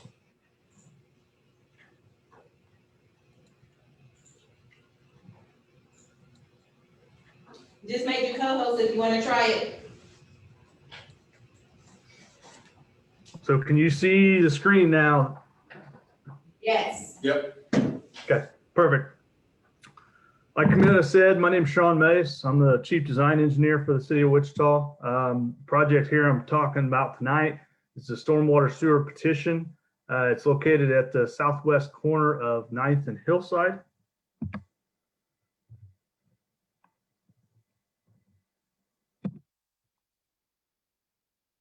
Okay, just to give you a little bit of background, the orange lines that you see on this diagram here, actually, let me get you oriented for first. So up is north, or the top of the screen is north. On the right-hand side over in this area is Hillside. You have 9th Street here. These orange or brownish orange lines are existing storm sewers that are located underground. I'll show you some pictures so you can kind of see what they look like, at least at this end, and then we can take a look at what this one looks like. The different colors you see here are actually floodplain and floodway. So the pink here is a floodway. The blue is a 100-year floodplain, and then the orangish or the lighter sandy color is the 500-year floodplain. So the floodway is very restrictive what you can and can't do in that area. The 100-year floodplain is has some restrictions, but you can do some different things in it. And then the 500-year doesn't have near as many restrictions to that. So if you're looking at making any improvements or doing any type of expansion or improvements even to your existing building or house, there's some things you have to go through, and it has to meet some certain criteria to do that. I'll point this out here, talk a little bit about these 3 lots here, and it'll show up later, but are owned by the City of Wichita. I believe they purchased those because of some of the flooding issues in this area when they actually installed this. So from here to here is an open channel that is concrete lined. And again, I'll show in a picture here in a little bit. So this is the existing infrastructure that you can see on the upstream side. So where we're at right now is 9th Street looking west, just east of Hillside. This structure right here is a concrete box. So it goes across this intersection angle and comes down here and stops where these trees are at. And I can go back, and so that is this piece right here that you're seeing. Those are the trees you see. So it goes just beyond the trees, and that's where it ends. Then it's an open channel, this concrete line. So this is a dual 8x5 box. So that means there's 2 cells. Each cell is an 8x5 as far as the dimensions. So it's 8 feet by 5 feet. On the next slide, this is the downstream end, or the crossing there looking north. So this is Chautauqua over here on the left-hand side where you can see that car parked, or where the electric poles are running along the edge of there. And Mossman is the dirt road. You see the picture where the actual vehicle is at. They took this picture, or when they went by with the Google Street View video. So again, you can see that this is an open channel. It's concrete line. So if you remember back to the second slide where it showed some of the floodplains, what you'll have is water will actually get outside this channel when you have large rain events. So that's where those different colors come into play, and that's why they are what they are based on the amount of water that comes through this area. So what we have submitted was a petition to extend storm sewer, to more or less connect the dots, and it actually will replace the section underneath Mossman there too. But it takes all of that concrete line channel and puts it underground. So it's in an enclosed structure, similar to what you saw on the upstream end where we had the 8x5 box. Estimated cost of the petition amount for this project is $1,060,000. The cost to be spread on a square foot basis for the entire improvement district. The square foot basis is based on the square footage of the lot, not the structure or anything like that you have there. And the petition was signed by 50.33% of the area. So just a majority of the area. So this kind of gives you an idea of what we're looking at. The pink line going around the boundary is the improvement district. So those are the properties that are included in this petition. The orange line shows where we would start and stop. So it would be connecting, the alignment could change some. This is the alignment that matches the existing channel. It's probably the easiest to work with, at least at this point. So I show one line, it's going to be a dual, it has to be a dual box, similar to what you have both upstream and downstream. Financial piece of it, this is a spreadsheet showing the proposed assessment for each parcel. The parcels vary in number of lots in each parcel. So the low here is about $38,000 and the high is almost 300,000 as far as the assessment to each parcel. And again, that is based on the size of those parcels. So the one that is almost 300,000 is a number of lots, where the one that is 38 is a fewer number of lots. It's about 1.5. So what we have here, the estimated cost is almost $8 a square foot of property they own. So we received a petition. It was signed by, like I said, a majority of the area. The green shows the area that signed the petition. Again, just showing the pink is the improvement district. The brown line from here to here is the proposed storm sewer connection that we would look at building with this project. Based on Kansas state statutes, we have a valid petition because we have a majority of the resident owners or the area, in this case, the area. And with that, I'll open it up to questions and a recommendation from the board. I'll go back to one of these maps, it'll probably be easier.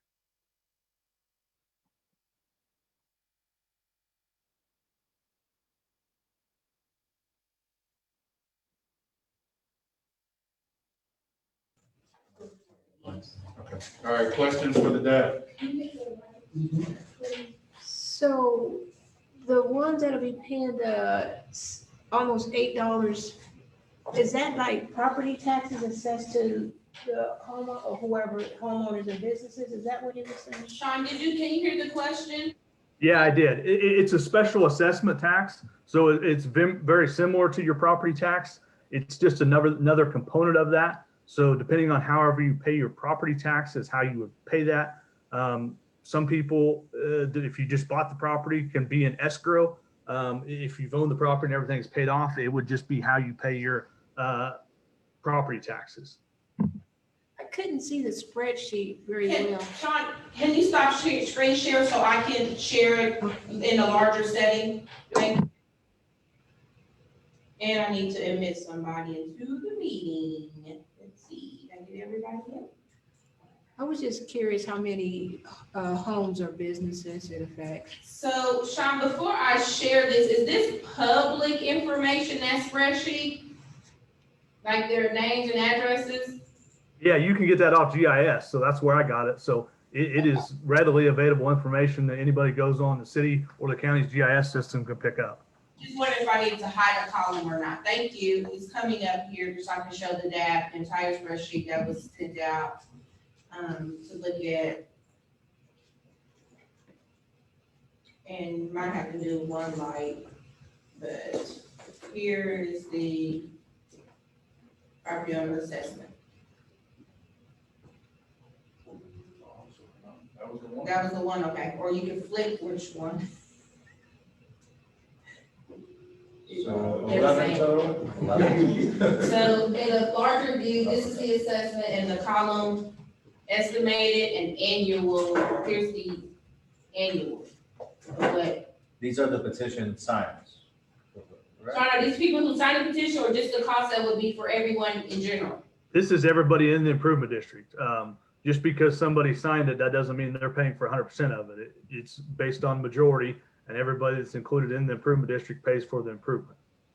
So because majority signed the petition, it is to go forward? Is that the good explanation? Well, that's ultimately a decision for you guys and council. That is typically the way we proceeded. Yes, is if we have a valid petition, there's discussion and it goes forward ultimately because it's a valid petition based on state statutes. But that's a discussion for this board and for council. I guess my only other question then is, since it was an area petition and not an owner count petition, just trying to gauge if there was maybe potentially one or two signees who own the majority of that 50% share.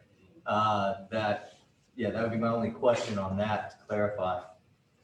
Correct. It is one owner or a group of owners that own the portion assigned, yes. I think you misunderstood. So if you look at the spreadsheet, there's one person who owns 4 pieces of that land, is I think to help text out. So, example like Diggs, Mr. Diggs owns 4 of the pieces of land that's assessed under this spreadsheet. So there's 4 different price points for Mr. and Mrs. Diggs.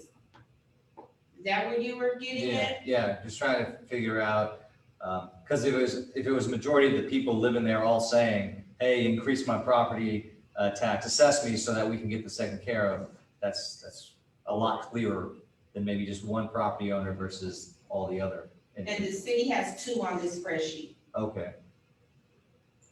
This is Gary Jansen, I might add to that real quick, just to respond to that most recent question, just so it's very clear. We don't pick a method by which the petition is valid. What Sean mentioned, we follow state law. City of Wichita does not pursue these projects. People come to us. All we do is provide the mechanism by way of a petition. But I wanted to make sure it was clear. State law allows that a petition is valid one of 2 ways. Either by the majority of the property owners or the majority of the area. If either one of those is met, it's a valid petition. I just want to make sure everybody understands we don't have a choice in the matter, but we don't set it up any particular way. I grant you it's not ideal. We have seen this over the years. We've still got 90 miles of unpaved streets in the core of the city, and that's where those streets get paved through this type of process. And we have seen landlords that own the entire side of one block and are able to get a valid petition with just their signature. So we don't make the rules. We're following state law. As Sean said, it's up to this district advisory board to make a recommendation to the vice mayor and the city council. One more quick thing, the city council is not obligated to approve any petition. I don't think in my career of doing this, which is starting to be quite a long time, that I've ever seen the council not follow the majority, but it's still entirely up to them. All we were here is to provide you that information. And I would just seek to clarify that, is flooding an issue in this area, or is it more to bring it up to a code where it can be developed? That's a combination of both. I mean, it's kind of one and the same. They can't do much with some of the property as far as redeveloping or even making improvements because of the floodway issue. Is this petition the same style of others as far as, and I'm sorry to use this example, this is Camille speaking, but when we have zoning cases where neighbors are notified and then they come back and say, I do or don't agree, do you have any kind of pushback on this, I guess is what I'm asking? I have not heard any. I'm guessing there may be some people here to talk about that. I have not heard anybody from this, from the notification we sent out. So my name and phone number and email were on the bottom of that letter that went out to the property owners within the improvement district. And I have not heard anything from anybody. That doesn't mean they don't have issues with it or they just haven't reached out to me yet, but I have not heard anything yet. Question. So was the city asked to do this for a developer's sake, or did the city go out and do some, oh my, we should fix this? No, these petition projects, I can only think of one in my time here that the city has ever done a petition for something that they did. So this was something that was driven by somebody in the area, as all petitions are. And they had to circulate to get the signatures they needed. I just know flooding is like an issue where I live, and I would love to have some things done, but just that area, I just did quick math.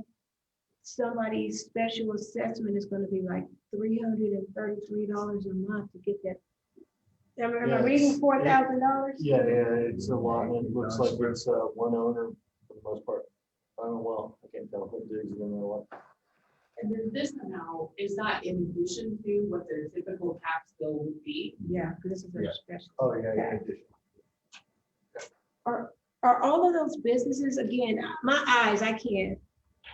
Some of them So are. Sean and Gary, can you identify how many of this, Frisco Avenue addition are considered like commercial property versus residential property?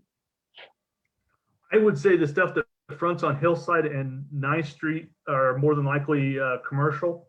I would have to go back and double check that to confirm, but that's what I remember. And the stuff that fronts on Mossman is residential.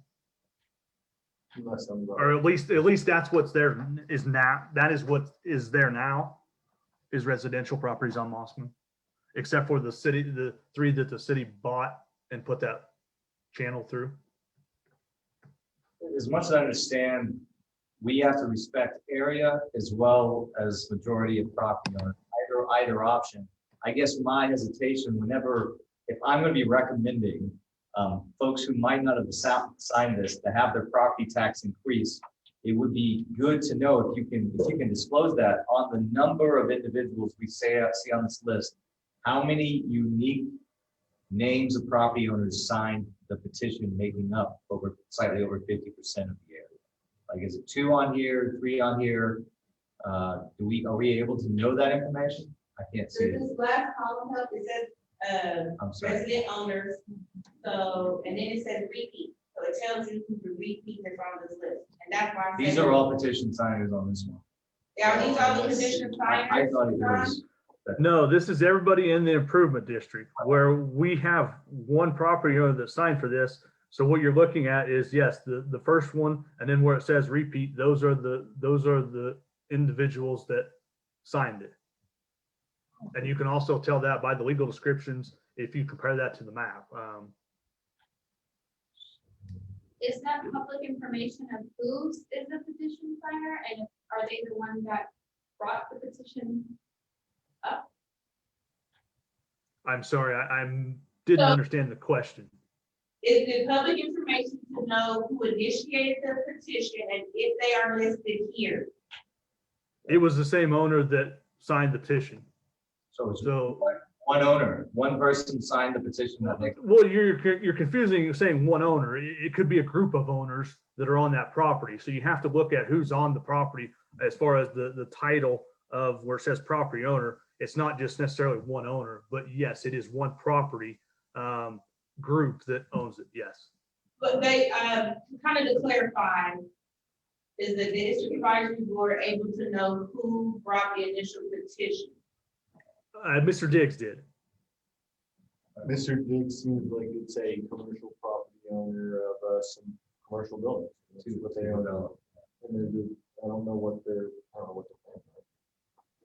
And I heard TIF, so this is gonna also be a TIF. Did I hear TIF? Is TIF involved in this project? Not that I am aware of. Okay, so to clarify, Mr. Diggs brought this petition, initiated the petition, Mr. Diggs signed the petition, and he is majority. Correct. And how long has it been since you notified the other property owners of this for protest?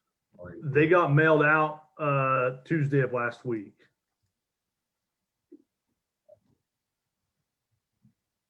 Do they have a deadline like the zoning cases? Like, this is the only thing, just layman terms. You know, if we were in a zoning case, they would have 14 days to file a petition, and they would be notified of the DAB meeting and the quote-unquote MAPC meeting. Is that the same style here? This is the DAB and the council meeting or in the letter. It gives them a date.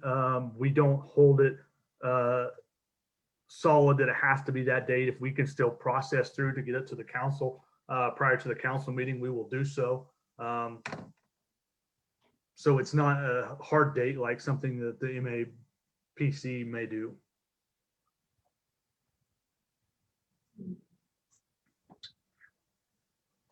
There's no motion. They're at parliamentarian, we'll start the order back to y'all. Are there any other questions from staff? And you may want to open it up, see if anybody online wants to talk about it too. So just an FYI.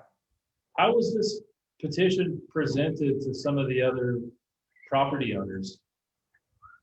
And was there any feedback on it? Was there any people that said explicitly no, or there's just either the one person signed and there was no feedback anywhere else? Just like any other petition, once you get a valid petition, you don't have to keep circulating it. So if you have a valid petition, you don't have to do any more legwork if you don't want to. So I don't know that. My guess is he probably just signed it and turned it in. It's a valid petition. But I would add, this is Gary Jansen again. I want to be very, very clear about this because you ask a good question. You be in this process, what Sean said was right. As soon as a person feels confident they've got more than 50%, they wouldn't even talk to anybody else, which is obviously not ideal, but state law allows it. So what we do, and what Sean talked about, the letter going out, it provides them the map that you're seeing tonight, all the detailed information related to how petitions work, the particular petition itself, all of the estimated costs, so that everyone can have that information. Because, you know, in their defense, they could say, hey, we never even saw it. So we do provide that information. I was fully expecting we would have heard from somebody before tonight, or that somebody would be here at the meeting, and maybe they still are, to talk about this.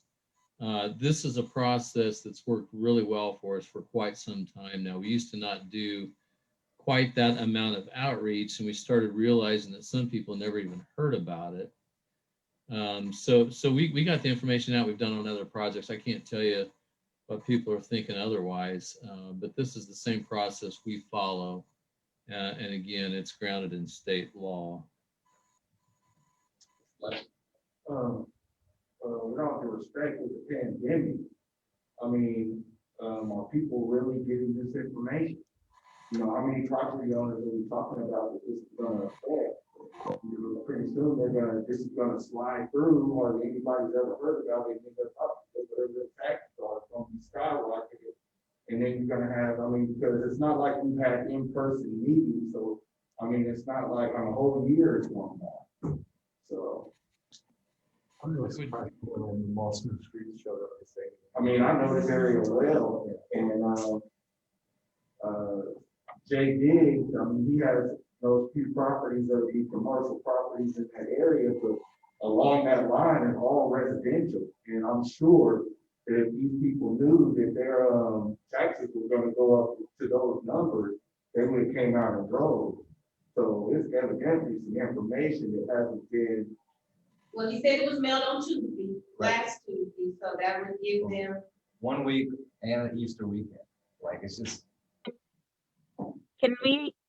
Do we have like a number on how many people it was actually sent to? How many property owners? Like, can we get an idea of like what we're looking at of people who haven't responded yet?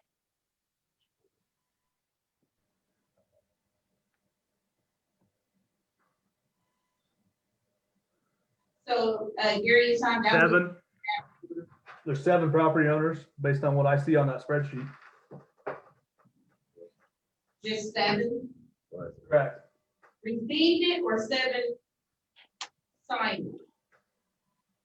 Just 7 different property owners within the improvement district. I can't And tell on you one time. who's received it and who hasn't at this point. It's not something we do certified. Okay, gotcha. The certified is good and bad. Some people don't want to sign it just because of the extra process that goes through. Plus, it's fairly expensive to do, and that ultimately gets pumped back into the project. Any other questions from staff? So I will tell y'all, personally, this is the block I grew up on, and there's not a lot of homes, so that's why it's a low number compared to another residential block. So right here is residential, and below here, that's they empty. So these are the other addresses that will go along with that, so that's why it wouldn't be 30 members showing up. Like, Should have been 7. I mean, one concern that I have, I've been on the DEB a year, and I can't count the number of times that we've heard, I didn't know that this was happening until I saw it on the agenda for tonight's DEB. It's happened a lot. You can see on the bill. Yeah. 4,000 a year. Are there any other questions? That's a for huge staff? amount of money. What happens if we don't recommend to approve this tonight, because I know this is unique from a zoning situation, this being a petition. What is the outcome, next steps? We'd have to have a discussion probably with the vice mayor, but ultimately, I think in the past, these have typically gone to council and that decision is made at that point too, with them knowing your recommendation. Sean, what is our council date for this item? 20th. So Vice Mayor and others, just to clarify one more thing too, within the notification we sent to property owners, we told them that this would be presented, I'll be presenting this item to the full city council on April 20th. That technically is the official public hearing. Everybody's been invited to there. They're more than welcome to speak to the city council and voice their concerns. It's not always ideal for the council to have to sort that out at that point, especially if the district advisory board is not in support. At the risk of delaying potential development here, if this is going to eventually be approved, I mean, I suppose one other option is we can try to follow up and verify that the information was received. And if we need to back off the city council presentation past your May meeting, I don't know that that's entirely out of the question. I know in speaking to the developer and the developer's agent, if this is going to happen, needless to say, it would help for it to keep moving forward. I can tell you from having done this for a long time, and you don't have to trust me, I'm just going to tell you a little bit of information here from my background. It would have to be an anomaly that these people did not get this information. But looking at all of them, to say that all of them did not, maybe some of them did not, I don't know. But the fact of the matter is a couple things. Some of the ownership shows that they do live there. A couple of them look like rentals. I can tell you, we still send a lot of correspondence out to people on a daily basis, and I've yet to see any problems during the pandemic that we realized people weren't getting information out. But hey, these things happen. I get that. We certainly do want to follow up. I just want to say one more time for you to think about, not trying to talk you into anything, because it's ultimately your decision. And this is why we go through this process. And I'm glad that we do. Whether it's seen as a good or a bad thing or not, I just want to reiterate that we're following state law. This is not the first time this has happened with one property owner being able to get a valid petition, and it absolutely will not be the last time. It is still the majority of the ownership, which state law is very, very clear about, and often we see valid petitions based on this. So I'm only saying this just for what it's worth. You need to do what's best for the citizens of District 1, and we absolutely appreciate that. This is not unique. This is not an unusual situation or circumstance. It happens often. Very rarely do we see petitions that are much past 50 to 55% because of the reason for that. If there's a petitioner that wants to see something done, as soon as they see they've got enough, they're just going to stop. And there's always going to be folks who don't want it done either. So I just kind of want to lay some of those things out again. Obviously, it's your decision tonight. Vice Mayor, we can chat more. If there's a better comfort level, I don't think it's a deal breaker that we could push this into early May, and we could try to come back you're at your May meeting with verification that people knew about this. If I would provide that as an option, if that's something that would provide a better comfort level. Thanks, Gary. Seth? I just have a question for clarification. Is this a thing that they're wanting done because high water, floodwater runoff is an issue and dangerous in this area, or because somebody wants to develop? Well, I think part of it is they have an existing building and they can't do anything with the building because of the floodplain issues. So it is a So whether their plan is to tear down the building or whether it's to make improvements to the building, they're kind of stuck in what they can do because of the permitting issues that the floodplain causes.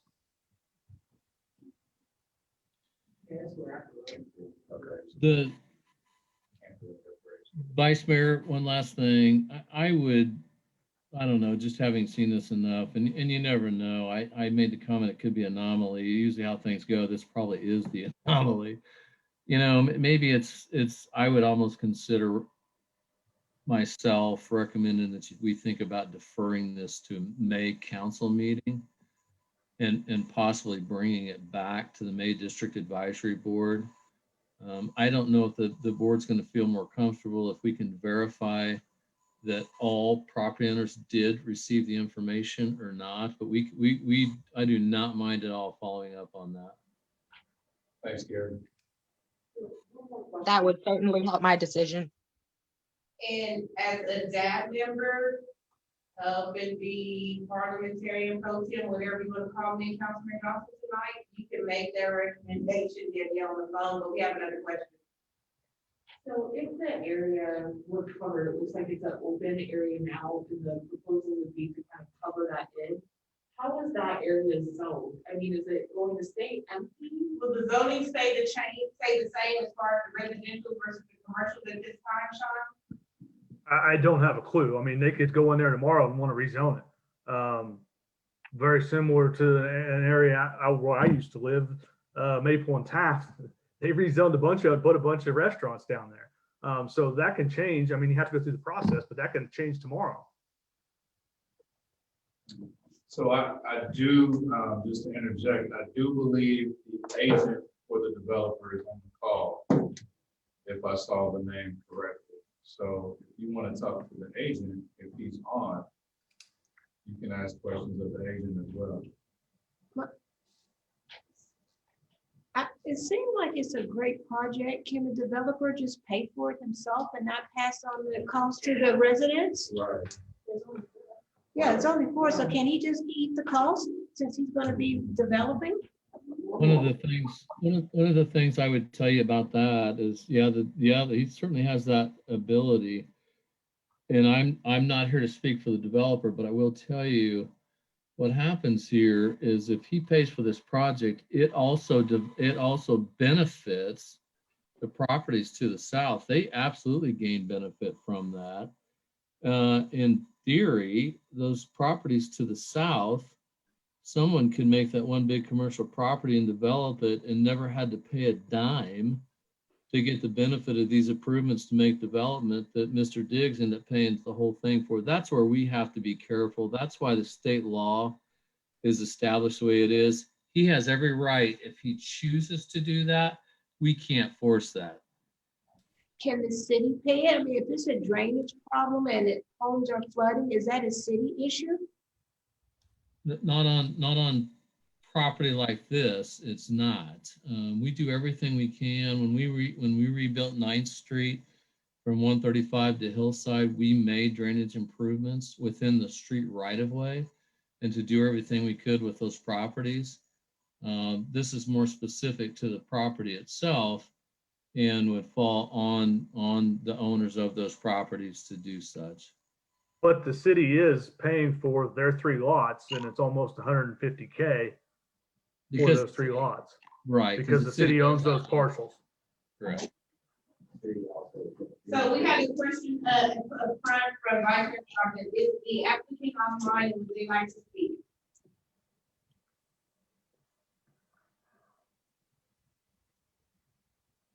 Tim, if you were speaking, we can't hear you.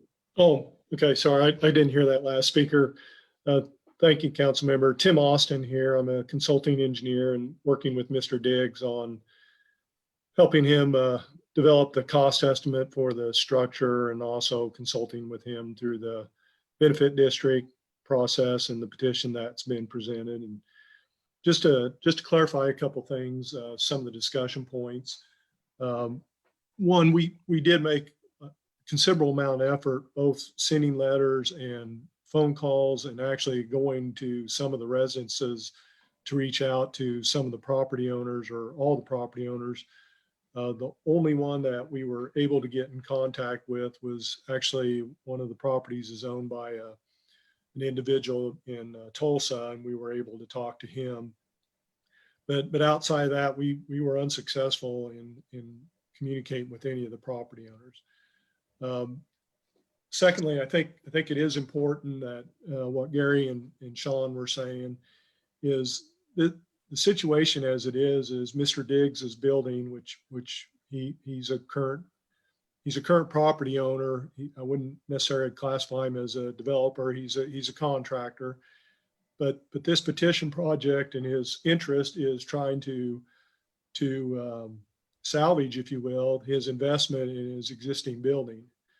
Because of changes in the flood maps, he finds himself with a building that's actually located in the floodway.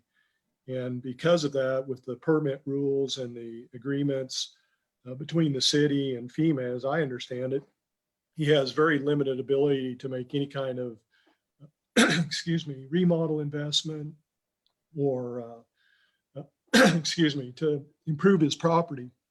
So it's not really even developing. It's just protecting, in this case, his own investment that he has.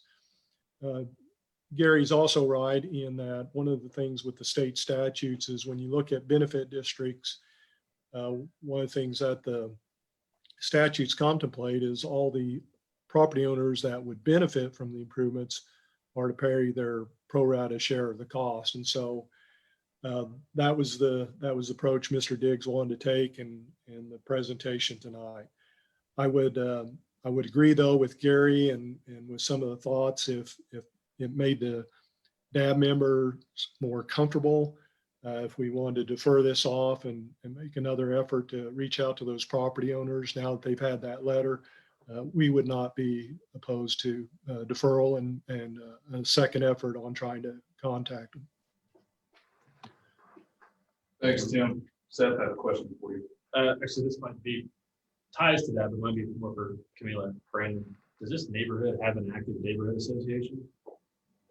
So this area is Murdoch Neighborhood Association, and it's considered inactive as far as the neighborhood association president, but they have staff. Okay, let me back it up. One of their neighborhood association presidents is now deceased from this past year. And so there is a contact person who's helping stay in touch with the basics of the area and do the annual cleanup. Because maybe if we reached out that way, more people might be willing to hear about it. I don't know. I'm ready to make. Is there any other discussion? Did they have any issues with, just piggybacking off of, what Mr. said about them incurring the cost for the residents, seeing as it's only, So Tim, the question was, does Mr. Diggs have any issue with considering paying for all of it? For the homeowner. No, it would not be economically viable for him to pay for the entire cost of that project. Or for the other homeowners who didn't reply to another DAB member said versus the city's portion? That's my concern. My concern is that those residents, even though they may have not gotten the notifications or whatever, I'm sure that they're going to, if they knew that their taxes were going to go up that much, that they would have an issue with it. I don't know. So I'm just speaking. You're right. So this little process, let's ask questions to Mr. Austin. When we get done asking questions to Mr. Austin, I'll go ask if there's anybody in the public that has anything to say. And then after that, we'll bring it back to Dad for your discussion to have this talk. So right now, while we've got Mr. Austin, is there any other questions for Mr. Austin from the DAB? Okay. All right, let's go out to the public. Are there any questions either for staff or Mr. Austin about this item? Just because we have volume and mic issues tonight, are there any questions from the public for staff or the applicant's agent?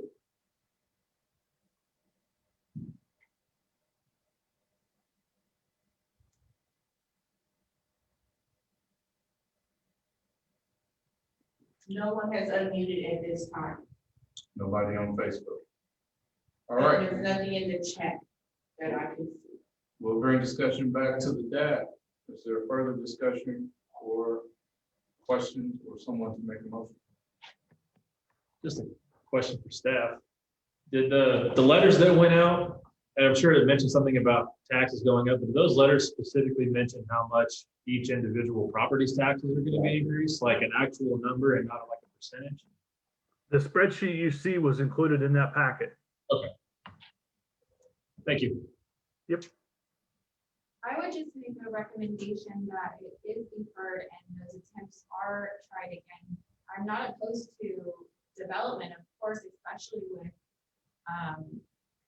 flooding not being allowed to make updates. I mean, we want that and we advocate for that, but not at the discretion of commercial over residential. Commercial shouldn't be, able to just trump residential when they're going to bear the burden. So it would make me feel more comfortable to advocate for this if I knew that the property owners knew. We have a motion by Nikayla and a second by Mr. Davis to defer until May with contact with the homeowners, residential. Do I need to amend that motion if I want to specify how they're like, because I would like the homeowner, the other property owners to be followed up with, not just by mail, but also if possible by other means of communication, phone, any form of contact information we have for them. Because as much as I sympathize with Mr. Diggs, it's hard for me to recommend increasing all these other individual property taxes just one notice. And so I don't want just another letter going out if there's also an possibility of a phone call or an email going to these individuals as well, if that is possible. I'll say that. Would you like? So that would be a friendly amendment, friendly, consider that friendly. And then if you can keep the second, then he doesn't have to make a substitute. So, all right, there's been a friendly amendment to the original motion and the second. Is there further discussion? One thing I do want to place in everyone's mind is, as you make this amendment, consider what happens if the developer nor staff gets an actual response. Because we deal with that in other issues where property owners don't always respond. So just keep that in mind when it comes back to vote. If they have taken additional steps and they show you the proof of that and they do not hear back, just keep that in your mind, okay? I would feel more comfortable with 4 weeks worth of attempts instead of one. Makes sense to me? I'm just putting that out there. I would volunteer to knock on the doors if y'all need a person. Y'all have a volunteer too. All right, so we have a motion, a second. Is there any other discussion? Discussion as is, the recommendation is to, the friendly recommendation is to repeat, is for additional contacts to the residential property owner between now and next time it comes back to the district advisory board in May. And that could be the public information you have, or phone numbers, addresses, and potentially knocking on the door. That's what I heard. I want you to repeat that to Tim, Sean, and Gary. Everybody's nodding their head. That would We be, got it. We got it on our end. That's fine. thanks, Gary. All right, all in favor of said motion, say aye. Aye. All opposed, same sign. I need eyes again. Danielle, what did you vote? Aye. Motion passed. Thank you, Gary, Tim, and Sean. Thank you, everyone. Thank you. All right. Next item, we have the wonderful Camila Alexander of the Office of Community Service, talk about the proposed city council ethics policy.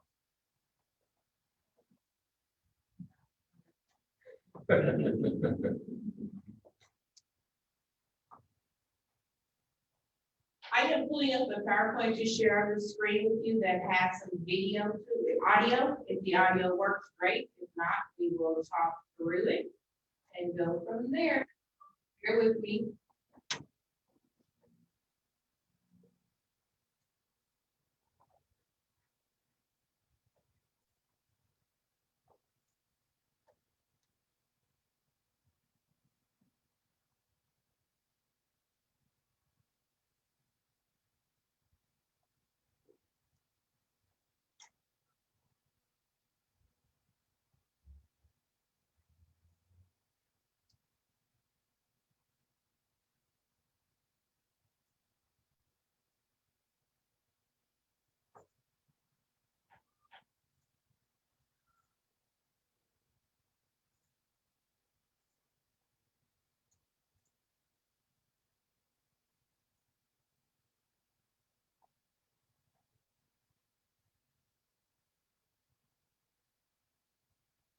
Danielle and Jay, whoever's willing to unmute, anybody who's willing to unmute, I just hit share screen. Can you tell me if you can see the PowerPoint?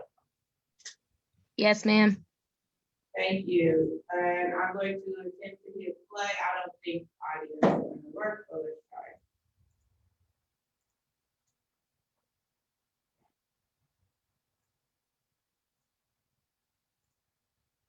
Audio is not here. So precursor conversation. I, Camille Alexander, only here to present information to you and take your feedback, but not answer any questions at this time concerning Wichita City Council ethics policy. All of this information will be collaborated amongst all 6 district advisory board meetings, presented to the council. The information can then be I would say accumulated together, just like the places for people conversations, all going to be grouped together and presented back again. So again, I will not be answering any questions, and neither will your council member / vice mayor. Just here to hear feedback. So you may have a question, which it can go in the notes. This will not be responding to it tonight. So we encourage everyone on Zoom and on Facebook to share your emails again later. Those notes will be included. If you go home and think about something, it is all right to reply again after today's date. This conversation is continuing. So let me.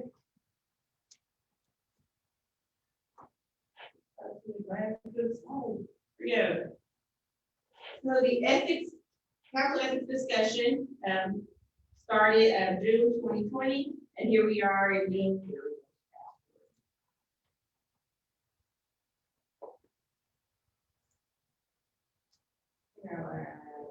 This is not being nice to me. Can you pause that? Yeah, that's what it is. Thank you. So the council ethics discussion started June 2020, and here we are, February 2021, coming back to the public for more dialogue. The draft started in 2020. The outline proposed code of ethics was posted on the city's website and emailed all district advisors. The National League of Cities reviewed proposed policy and feedback to the council. The NLC findings were presented to the council meeting on March 2021 this year. And that meeting link was on the city's website and in your district advisory board minutes. Well, in your agenda. There was a social media town hall that took place March 2021. We are now in that discussion and council feedback is being received from March and April of 2021. The current plan is for adoption of the code May 2021 and an annual review of the code May 2022.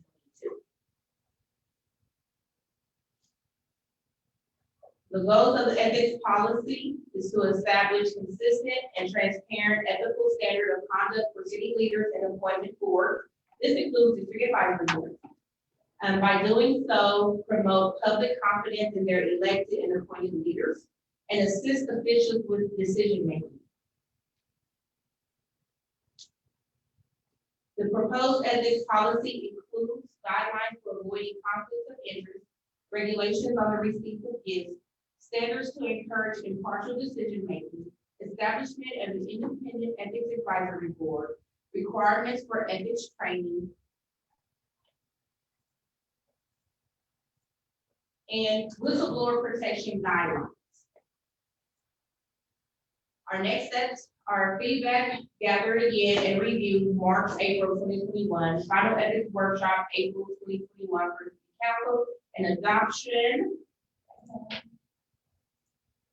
of the policy, May 2021. So the next slide is proposed questions that was sent out, and you can share your feedback now in any order, or we can go through each question and have feedback and then do a round robin. It's totally your choice of this advisory board, how you would like to proceed, but these were the initial questions. 6, 1, 2, 3, 4, 5, 6, 7 questions. The public is allowed to share. I am and go back and screen share those 7 questions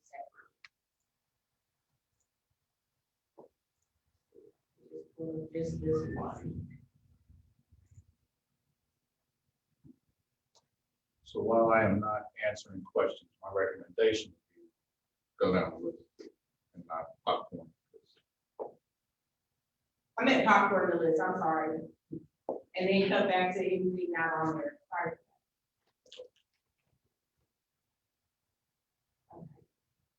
I can make this larger and then screen share this. Some of these questions are rather generic. Just want to make sure I would like time at the end to hear from fellow DAB members on specific issues or concerns they might have with the proposed policy if it's not covered in the question. Thank you. You said what I was thinking. It's the books, man. I'm telling That's why you guys are district advisory board members. Seriously. So all those aside, thank you. So question number 1. What would you expect to see or hear in the community that would suggest the mayor, city council, and appointment board are operating ethically?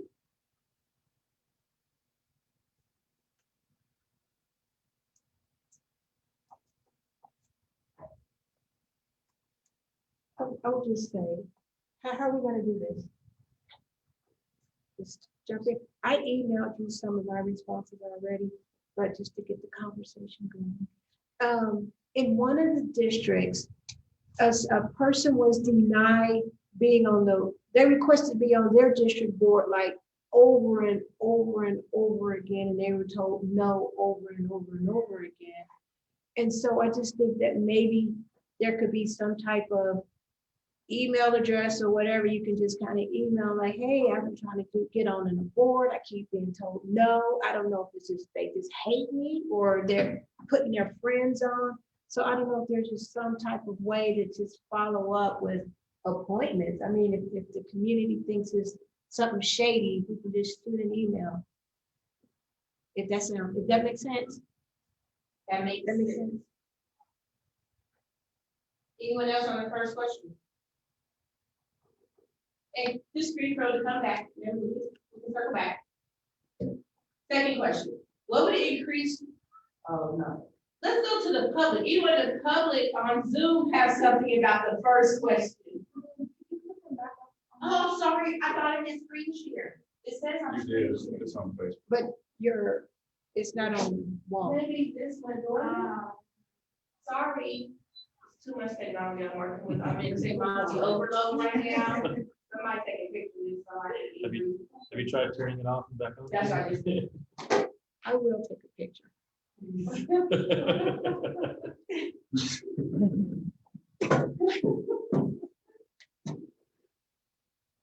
Okay, while that's loading, the first question says, what would you expect to see or hear in the community that would suggest the mayor, city council, and appointed boards are operating ethically?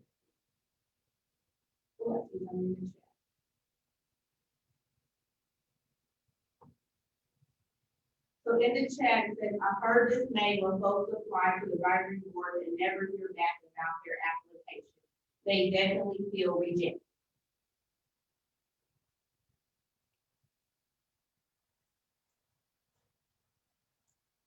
I'm gonna move on to question number 2, we can come back again. What would increase your trust that the council and appointed boards are acting with high ethical standards?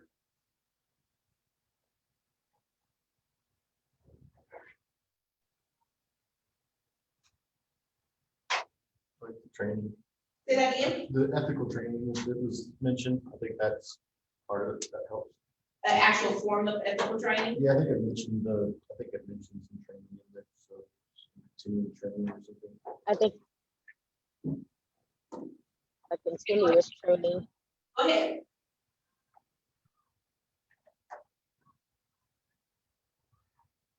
Go ahead, Danielle.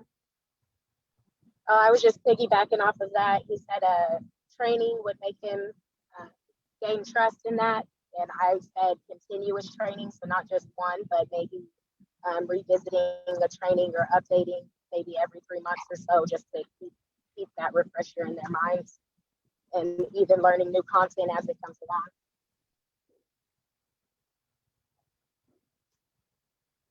Thank you. Anyone else?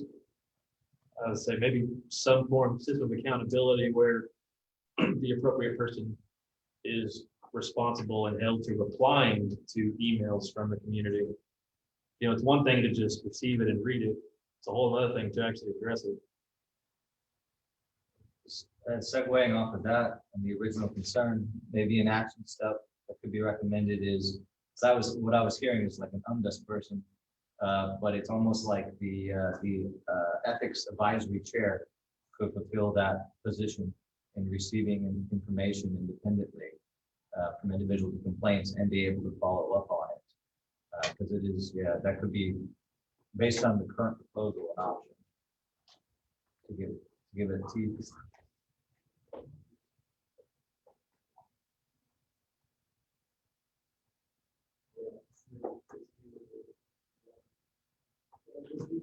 And I would say that would need to be monitored as well. So, you know, if one person is receiving too many emails, then we need to get someone else that can also adjust that too, so that it doesn't become something else that is pushed back because it's receiving too many. So then people's questions and concerns aren't actually being addressed because of the pile up. So.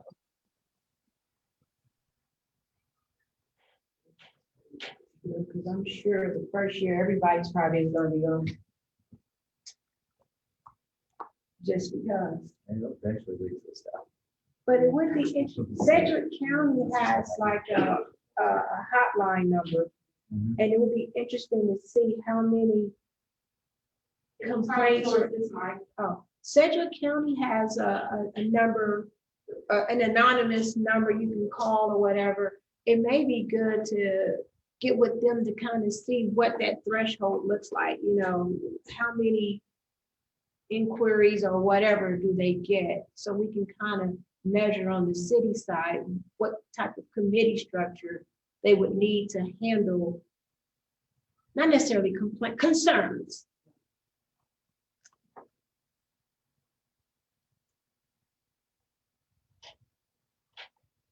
So the question is, what would increase your trust? It would increase my trust if knowing that the elected official was moving for public gains and public good versus personal gains.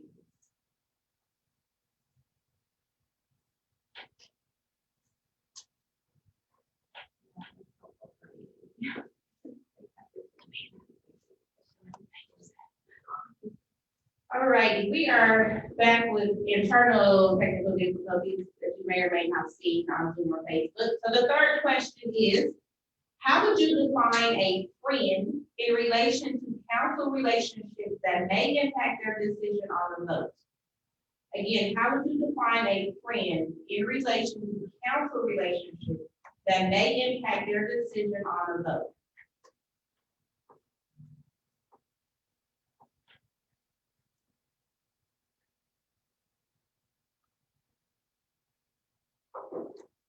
I mean, relationships can develop.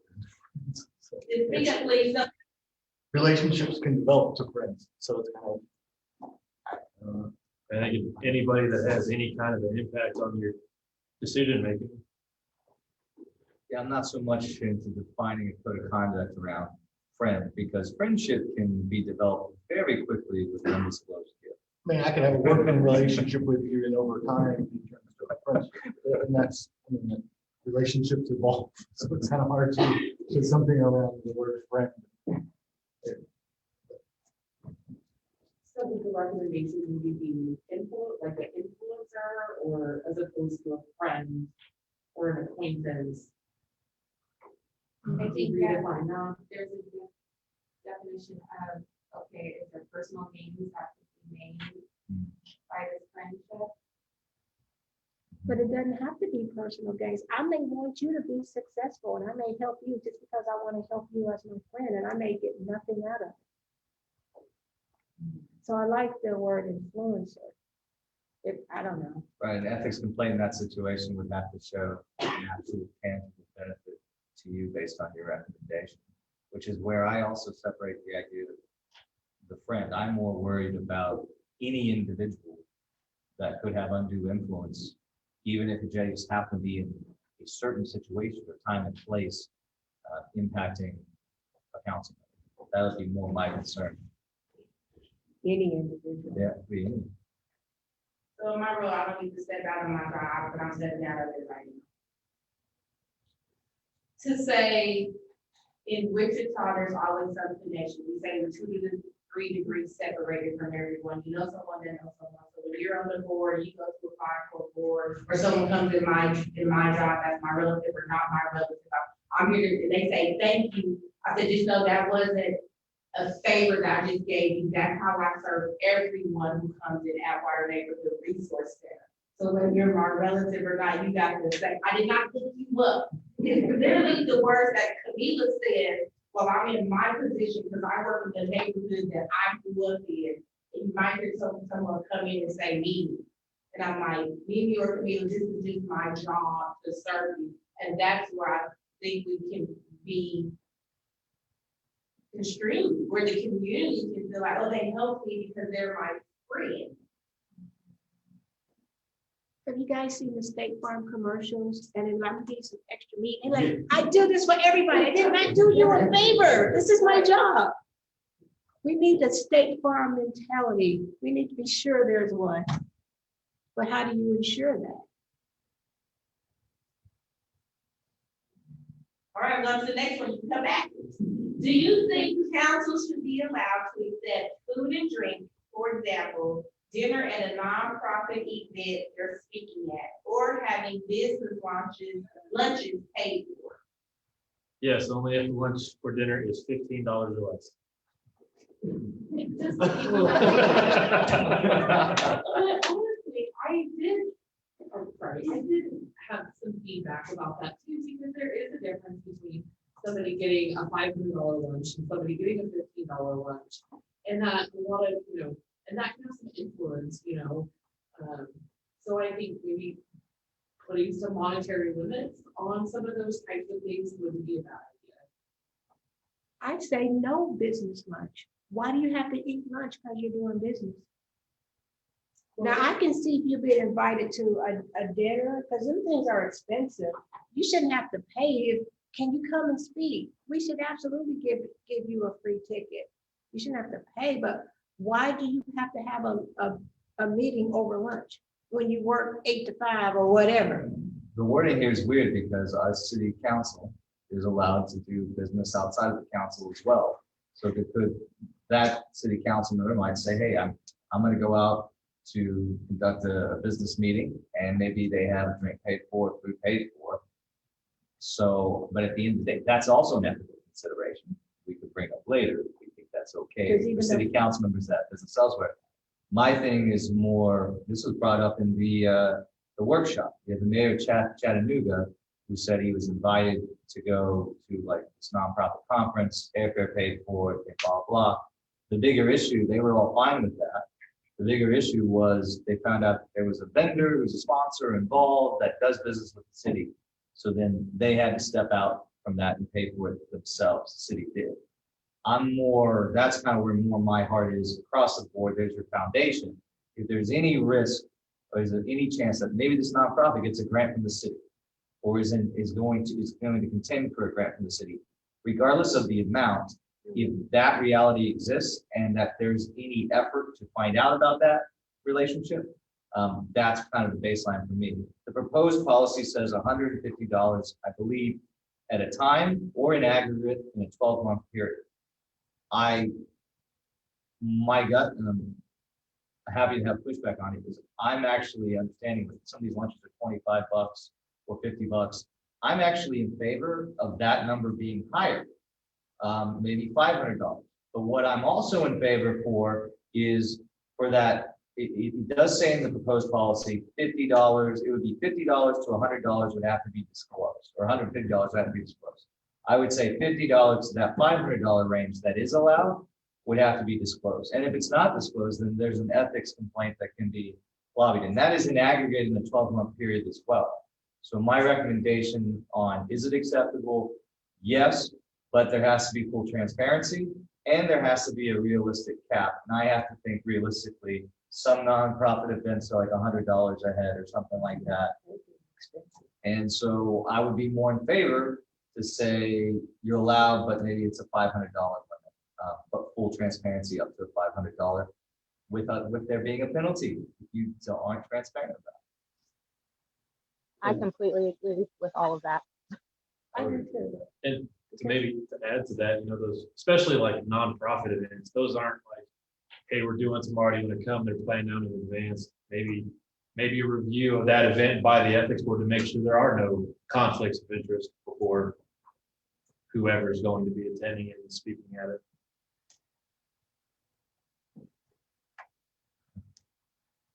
Camila, the city said speaking versus inviting for a meal are two different things. Okay, or attending the nonprofit event. I went with that because it says specifically speaking in on the question, so. I think if they're planning events like that, then someone can review prior to this.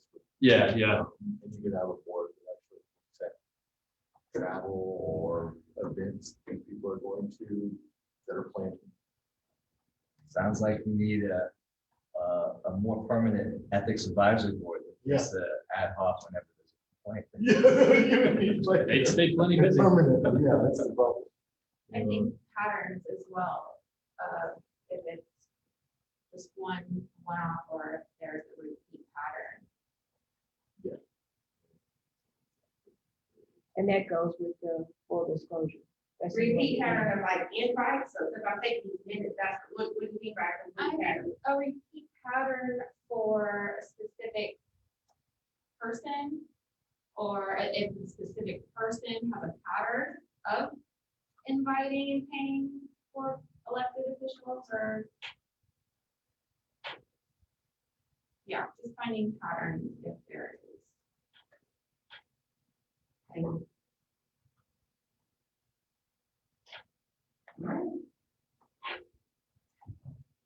I actually do that. It's not student drink, but it's just like kids in general.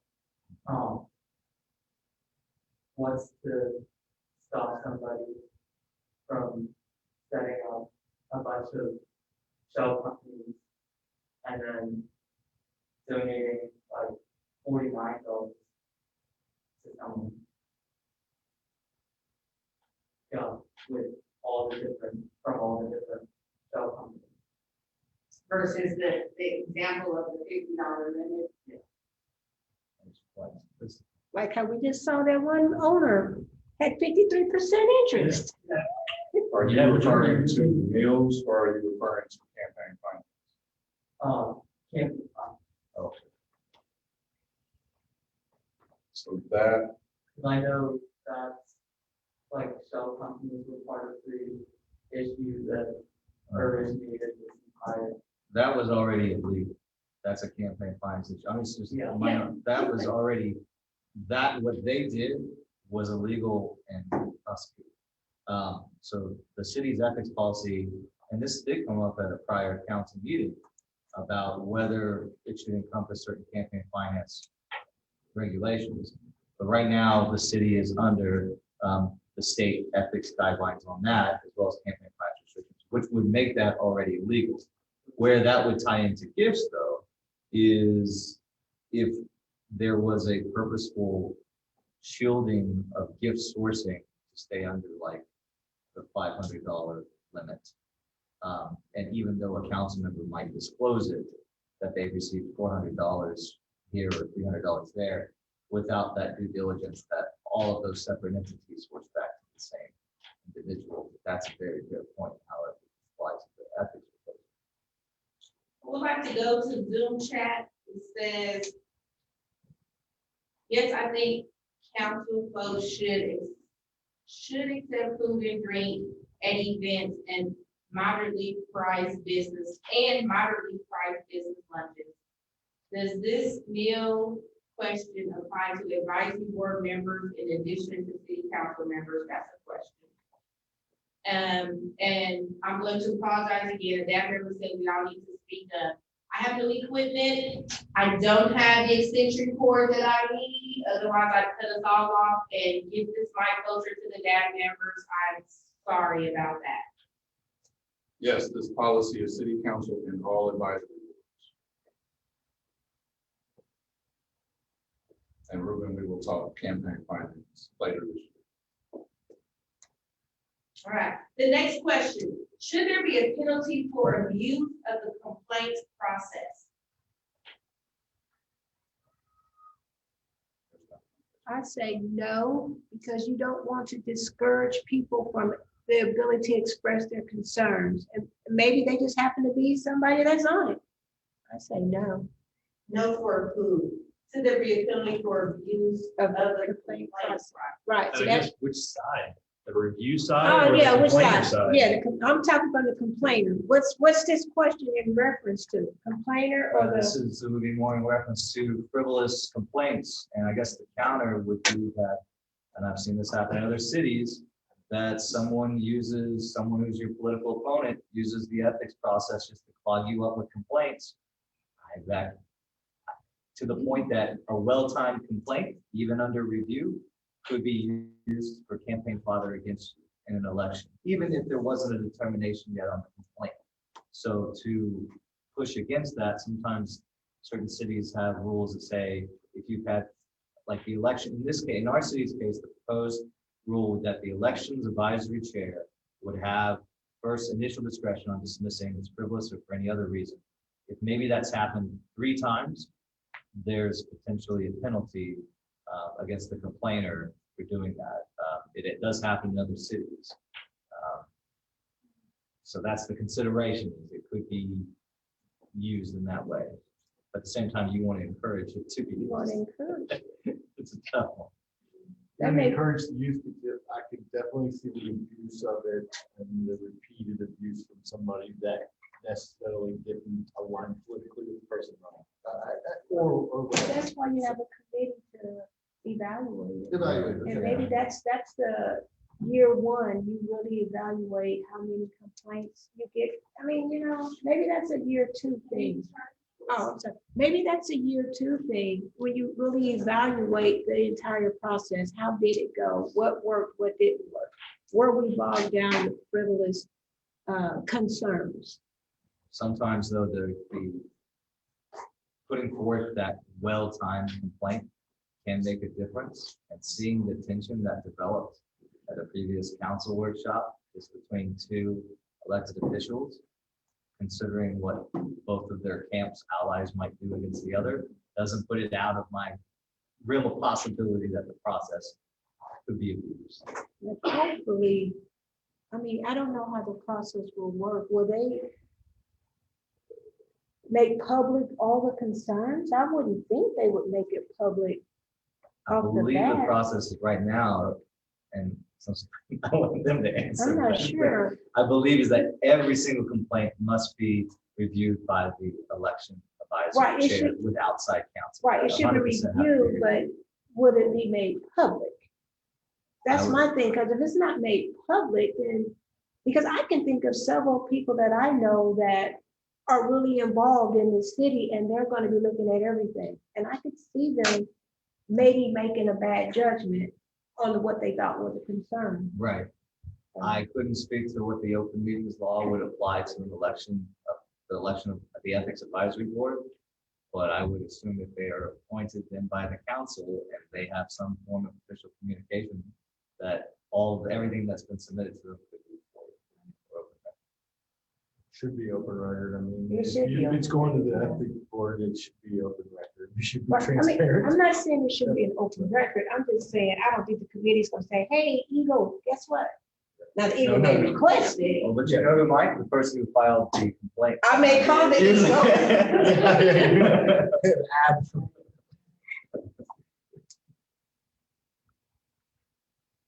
This is the last question that's here, the other open comments.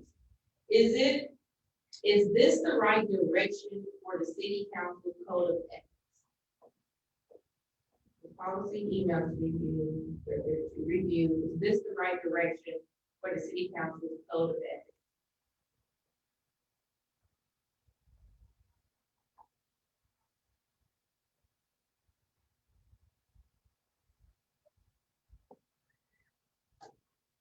Meaning the proposed policy.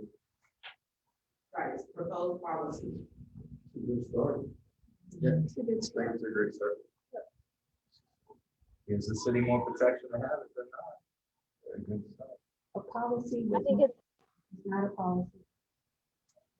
Oh, I'm sorry, a policy with no teeth is not a policy. Okay, Danielle, go ahead. I think it's a good place to start. You know, after we get to see it in play for a while, and maybe after a year or so, you know, continue to evaluate it and maybe expand on it from there. But I think the proposed policy at this point is really, really good start. Anyone from the public on Zoom wants to unmute and share their thoughts or concerns, and I'll go back and check the chat.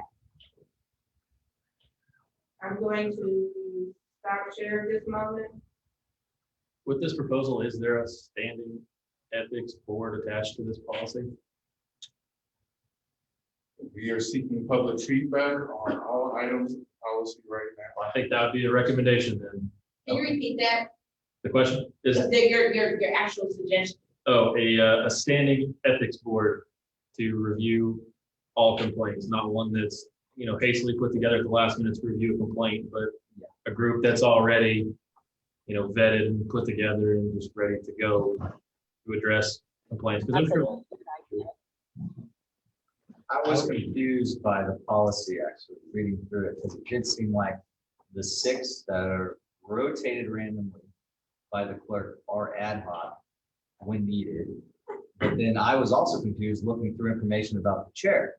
Because the chair seems like more like a permanent fixture, but there's no mention of a term for the chair, that the chair is going to be available to train the city council members and to receive complaints. But I searched for term, I looked through that document, I didn't see anything.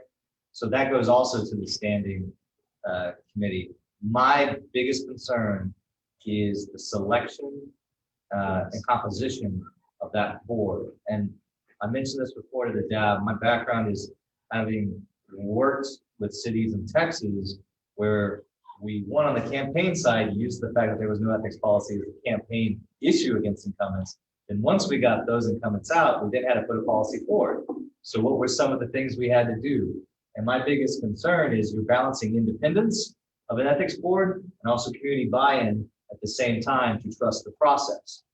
And this came up, I brought this up with the land bank, that if your accountability is going back to the source of the elected officials who they're trying to keep accountable, that's a tough position. Yes, I get the point of the rotating and that you can't serve if you're from that district and there's a complaint. But probably my biggest complaint is the elections chair, I keep saying elections, the ethics chair being nominated by the mayor and appointed by the council, especially considering how much power the ethics chair has in dismissing cases. That is an issue for me. I think there are other options that should be explored. One suggestion for Wichita is maybe the 5 municipal judges select who the ethics chair is, if there's a term for that. That gives an extra layer of independence. Even though those judges are appointed by the council, it just separates the politicalization of the mayor selecting who the council has to then be put pressured on in approving for an ethics chair. The other thing I would like to take back to the council would be, I don't like the rotation because it gets away from a permanent sitting board that's on terms, as well as prevents us from having certain institutional knowledge and training that can be useful when handling these cases. I think there are other ways to go about that, whether there are terms and it rotates and selecting that way through the clerk. There are other ways to do it completely outside of the city. I noted that I saw that Minneapolis uses their chief local judge and 2 deans from local universities to select who's on their ethics board that's standing. Milwaukee picks a group of 7 outside organizations, including the local chamber and the NAACP, to select members of these ethics committees.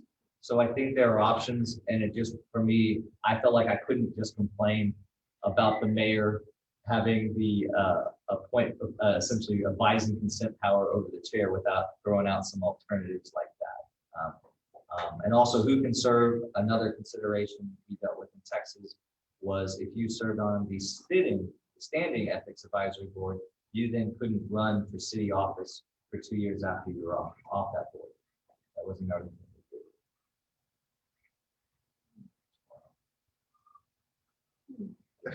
That's very important. Yeah. That's why you have conflict that. That's why District 1 gets all the compliments. I also had some questions about the selection of the committee and the term limits as well.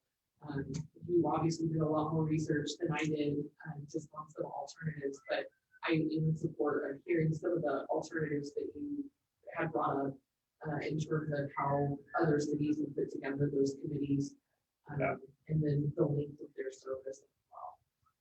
I very much like the idea of taking that selection out of the mayor and council's hands.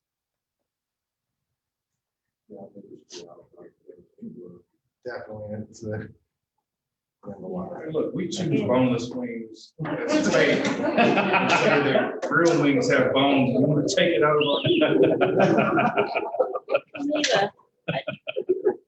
I just want to make sure that we get regular, everyday, hardworking, blue collar folks on these committees because they're often left out. We talked about land banks and they wanted people with real estate experience and financial experience and totally take out the community aspect. And so my opinion is that we need to make sure that some way, shape or form, community people are on these boards. I'd also like to see some form, if an ethics board, the way we've discussed it has gone forward, an ethics report made available to the DABs the way other things are presented to us, like police department and fire. Like statistical, like monthly statistics or Yeah. quarterly statistics of Whatever relevant data they have. The city's trying to consider what their review process would be. I think the proposal was an annual review by the clerk, or it was at least discussed. So at least all the DABs would have information that way. There was a 6-month proposal and an annual proposal. I can't remember the final.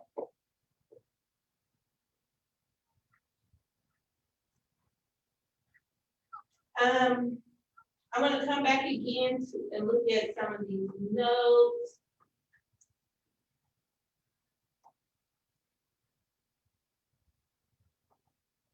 I think I reviewed all the ones in the chat. Anyone else want to unmute?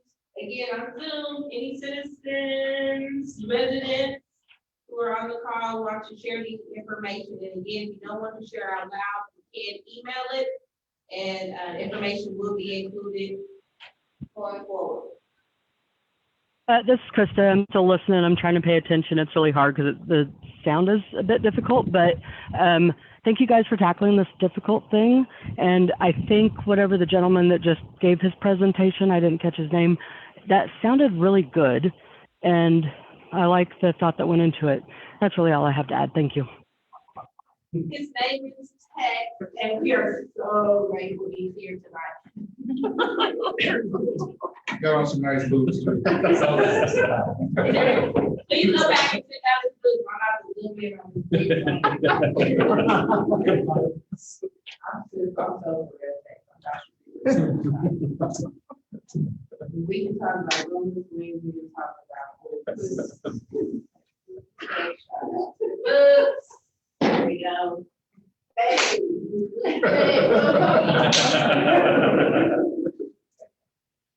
Hey, I like to know a little around this stuff. All right, questions, concerns have been cleared. Any other final thoughts before this agenda? Public hearing being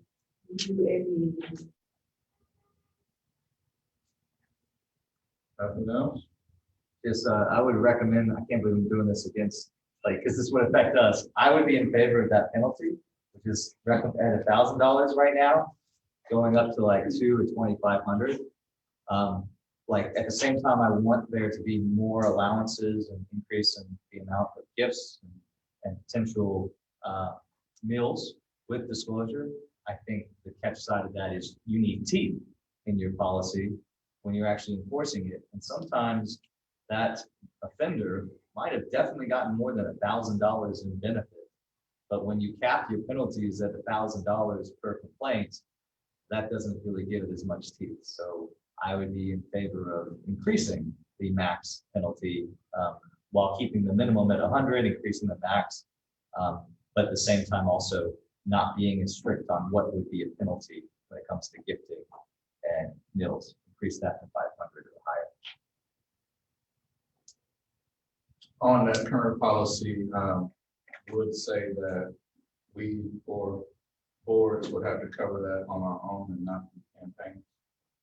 So that's one good piece of it.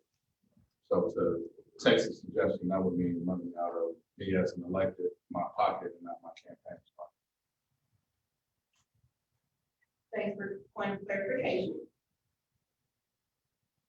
It's harder than I thought, just to say. Me too. I think there should also be, and I know there was a point about cyberbullying, but elected officials blocking their constituents from Facebook has been an issue. So I think that, I mean, I know that's illegal. From their official pages or their personal pages? Both. Oh, can I try this? And someone challenged that the thin line was when you started talking professional on your personal page, which then made it a public. Is that what you were getting at, right? Yeah, but I mean, I know there's been cases of both, but I think that there should be some sort of acknowledgement of that within the. So maybe two things. I would take her comment and then see if the ACLU clarification is only for federal candidates or if that's any elected official. I don't think we have an answer for that. I think currently that's our city policy right now. We don't block people. Well, that's federal. I just don't know if that transcends down to municipalities or if that's only federal electeds. People be able to post on both pages. Yeah, so the federal ruling was, and I'll just say federal, so if I'm a congressman and I'm posting what's going on in the district on, let's say first, a public page like Facebook, like Republican, and that is now my official communication with my constituent. I cannot block it, because that is your ability to talk to me as your elected. The argument was with that one, but then two, if I also have my private page, right, because it's not official personal. If I'm not sharing anything politically or governmental, I think the ruling would say I can block it, because if I'm just sharing dogs and cats. But the first time I say this U.S. government is offering this, I've now broken that privacy to give public information on my private page. I can't do it. Just have to get guidance to see if that's that opposed to everything. I think it's everything at that point. Because now I've used my private page to share governmental information.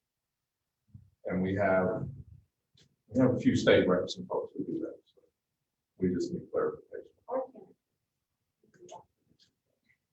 I know you can have jurisdiction over an election. I don't know candidate wise, but if you lose. Good question.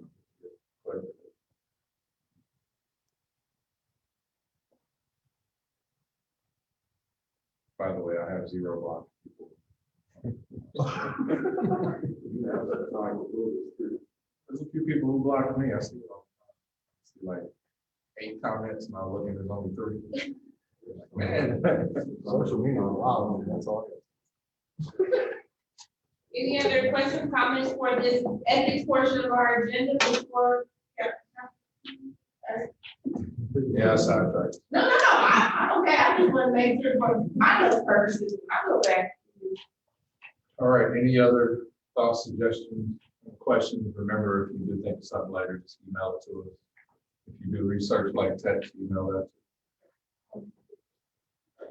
All right, if there's nothing else, we can move on to, yeah, there was no vote.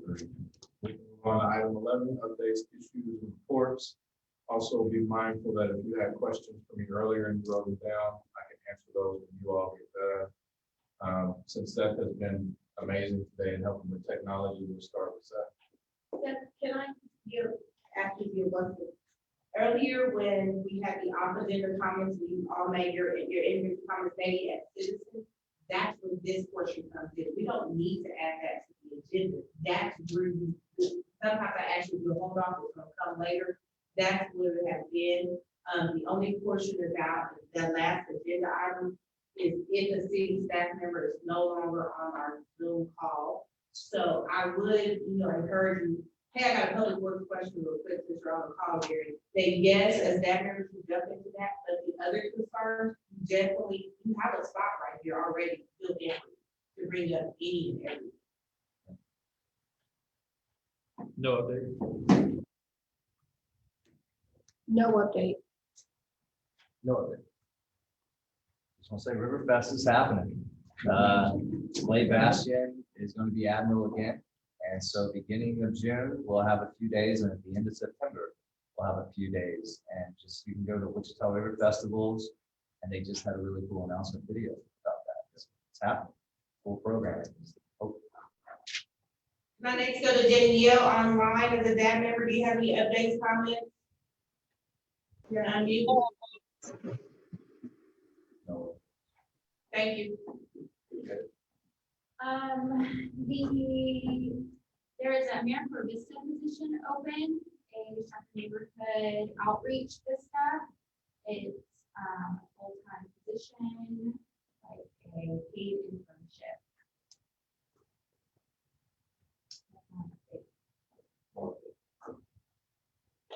Just want to encourage everybody who is able to get a COVID-19 vaccination. I just got my second one today and I feel great. So anybody who is able to get it, please go out and help us for quarantine.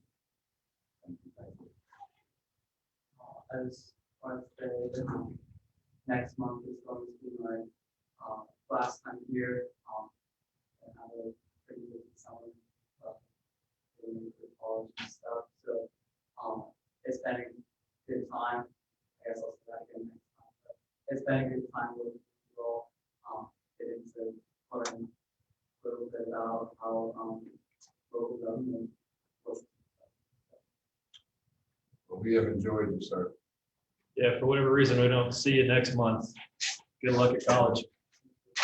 And congratulations on working through a pandemic for senior year. Seriously, you guys persevered and went through some things. You have to forfeit some things in life and just know that us adults were, I would say, praying for you and your sanity. As young people processing things, we were very, very proud of you guys who made it and those who still need help to make it. So please reach out and remember that you have support, whether you're on the district advisory board. All right, did anybody have written down questions? So this is for staff, but I think somebody here would probably be able to answer. Those mailers, when you get notified that something's gonna be changing in your neighborhood, what do they look like? I've never had one. So it's a 8x11 sheet of paper. It has information on there. It should have PC's medium and gonna look at it too. Okay, so it has all of the details of what the current zoning is, what they're seeking to do. Now, it doesn't have like design project, but it'll say if you're going from SF5 to light commercial, that's what it is. If it's a petition, it will have the details of what the petition is, what it's for, and the impact to you, and that goes out. But some of the issue we have is that, you know, if it's a property owner, I'm surprised they actually got a hold of the one in Tulsa. We had talked about this some weeks ago. Normally, the out-of-town property owners don't respond, and then something will happen, and then the renter will then find out they're getting kicked out because those folks don't talk. So our staff tries to get to those houses. So like, I'm not gonna lie, I have a short attention span, and if it doesn't look interesting, I'm probably gonna ignore it. Like when politicians send out those, you know, cardstock mailers that are all colorful and stuff like that, I'm more apt to look at that. You know, so maybe something like that we send out to people that notifies them, hey, there's a change going in your neighborhood. Here's how you get to those resources and find out what's happening. Like a specific color. Hey, your Yeah. property tax about to increase. It's pretty normal. I want to go back and say that a map is here. Oh, I meant like the actual, what it's supposed to look like. Oh, okay, the site. Yeah. Site, so truly, case number, general location, notifying you, the applicant's name, number, the city staff, the MAC public meeting. Because they were on Zoom, they asked for the Zoom link, the Zoom phone number this past year. And then they also list the planning department staff member and the DAB member, the DAB meeting is connected to, and community service rep email for each district that is connected to also. And all the adjacent zoning districts that's around it, and then they highlight the square. So as you leave, if you want to take a peek at it, I have some from virtually and before COVID. Yeah, because the envelope that comes in is probably gonna be pretty off-putting to someone like me. Yeah. No, that's a very. I mean, that's just the truth. No. City of Wichita. Yeah, that's a bill. And I'm not sure if it's city, I don't know. Oh, maybe. It might say metro, it's Metropolitan Area Planning Commission, so that's the Third Street address versus City Hall's address, so it's. Yeah, they should send out It's like a mail. colorful cardstock mailer that says, attention, change affecting you. Here's how you find out more. Yeah. Because at least then you don't have to open something to read it. And that goes back to, seriously, your places for people comments. Does that not go back to though, does the developer, someone not get upset about the fact that how we are contacting them and it affects their side of what they're doing? So At the same time, if you allow me just to have this conversation with you, as some from our previous meetings, staff have shared, this is me relaying that to staff have shared, that yes, it's on the developer's budget to pay for the mailer. They use the third party title company to give them the address. And then those addresses are verified through city staff also. They take that mailer and they mail it, so it keeps the developer out of this thing of saying, you the developers get 10 addresses. Versus, no, we got the list from the title company, and the title company said we were the homes within those 200 parameters, and this is how we got mailed. And they just cut the check for the actual mailing after the title company verifies those addresses. That's by low layman terms, and everybody else kind of heard that. That's what we heard throughout that meeting. Yeah. You all got it? Yes. Say that again? All got it. No, they have the opportunity to have one, but they don't all appoint one. Oh, yes. They have Let me, yes, they have the opportunity, but they don't all. And they don't all pursue them as aggressively as some of us. Any other questions for me that I didn't get answered earlier? Don't want to stay till midnight? I've only done that once. Well, if there's nothing else, I don't have any updates for you. Definitely tune in to tomorrow's meeting, starts at 9 o'clock. If you are interested in attending the city council meeting in person, you can do so. We have opened that up. And aside from that, just remember, if you have any other thoughts on ethics, please email both Camila and I if you have other thoughts around gifts, that, to be honest, I didn't say it during the deal, but gifts was a question I had. I really wanted to know what the community thought about gifts and what gifts were, because we're not getting new Ferraris. But, you know, there are things that have been alleged about the council, and I want to know what folks think about that. And the other part was the food and beverage. So if you have other thoughts around that, I know I am very interested in that personally. But outside of that, any feedback you have on it, just let us know. We'll come up in May, and we'll take public feedback from the social media town hall, all of the district advisory boards, all the emails we get, as well as some of the best practices from NLC. So if you didn't watch that, go back and watch that as well. And the other part to really consider, Tex brought it up, and I asked about it during NLC, was this ethics advisory chair versus a board, or having both, and what that looks like. So I'm interested in hearing that too. So at Water Center announcements and citywide announcements, because of the federal tax filing deadline was extended, there are some free tax service agencies still taking more appointments or sending some appointments. So citizens can call 9801 and get plugged into the sites that have appointments. And the 3 neighborhood resource centers receive the 20 other additional hotspots for free Wi-Fi for residents. So those have started being circulated amongst the community. So if you don't have internet at home, you come in with picture ID, proof of your current address, like a piece of mail from the last 30 days, and check out the hotspot. They come have internet for 2 weeks, check it back in. You wait a 24-hour period. If you have another one, you can check it back out. And that's a free service to the community. Commercial breakfast, summer camp, we already talked about summer camp. All right. Well, District 1 breakfast is this Saturday. We have a conversation with the Wichita Water Partners. So tune in to that. That's virtual. In May, we will transfer into a hybrid model. So we will invite people back here in person. We won't do breakfast yet, so we're not serving in hands and stuff everywhere, but we will have some in-person breakfast starting in May, and we'll probably transition to that in May as well. If you all don't feel comfortable with that, though, let me know, and I'll make sure that we do it like this. But if you are comfortable, we'll probably go hybrid in May. That's it. Thank y'all for coming tonight, and we'll see you next month.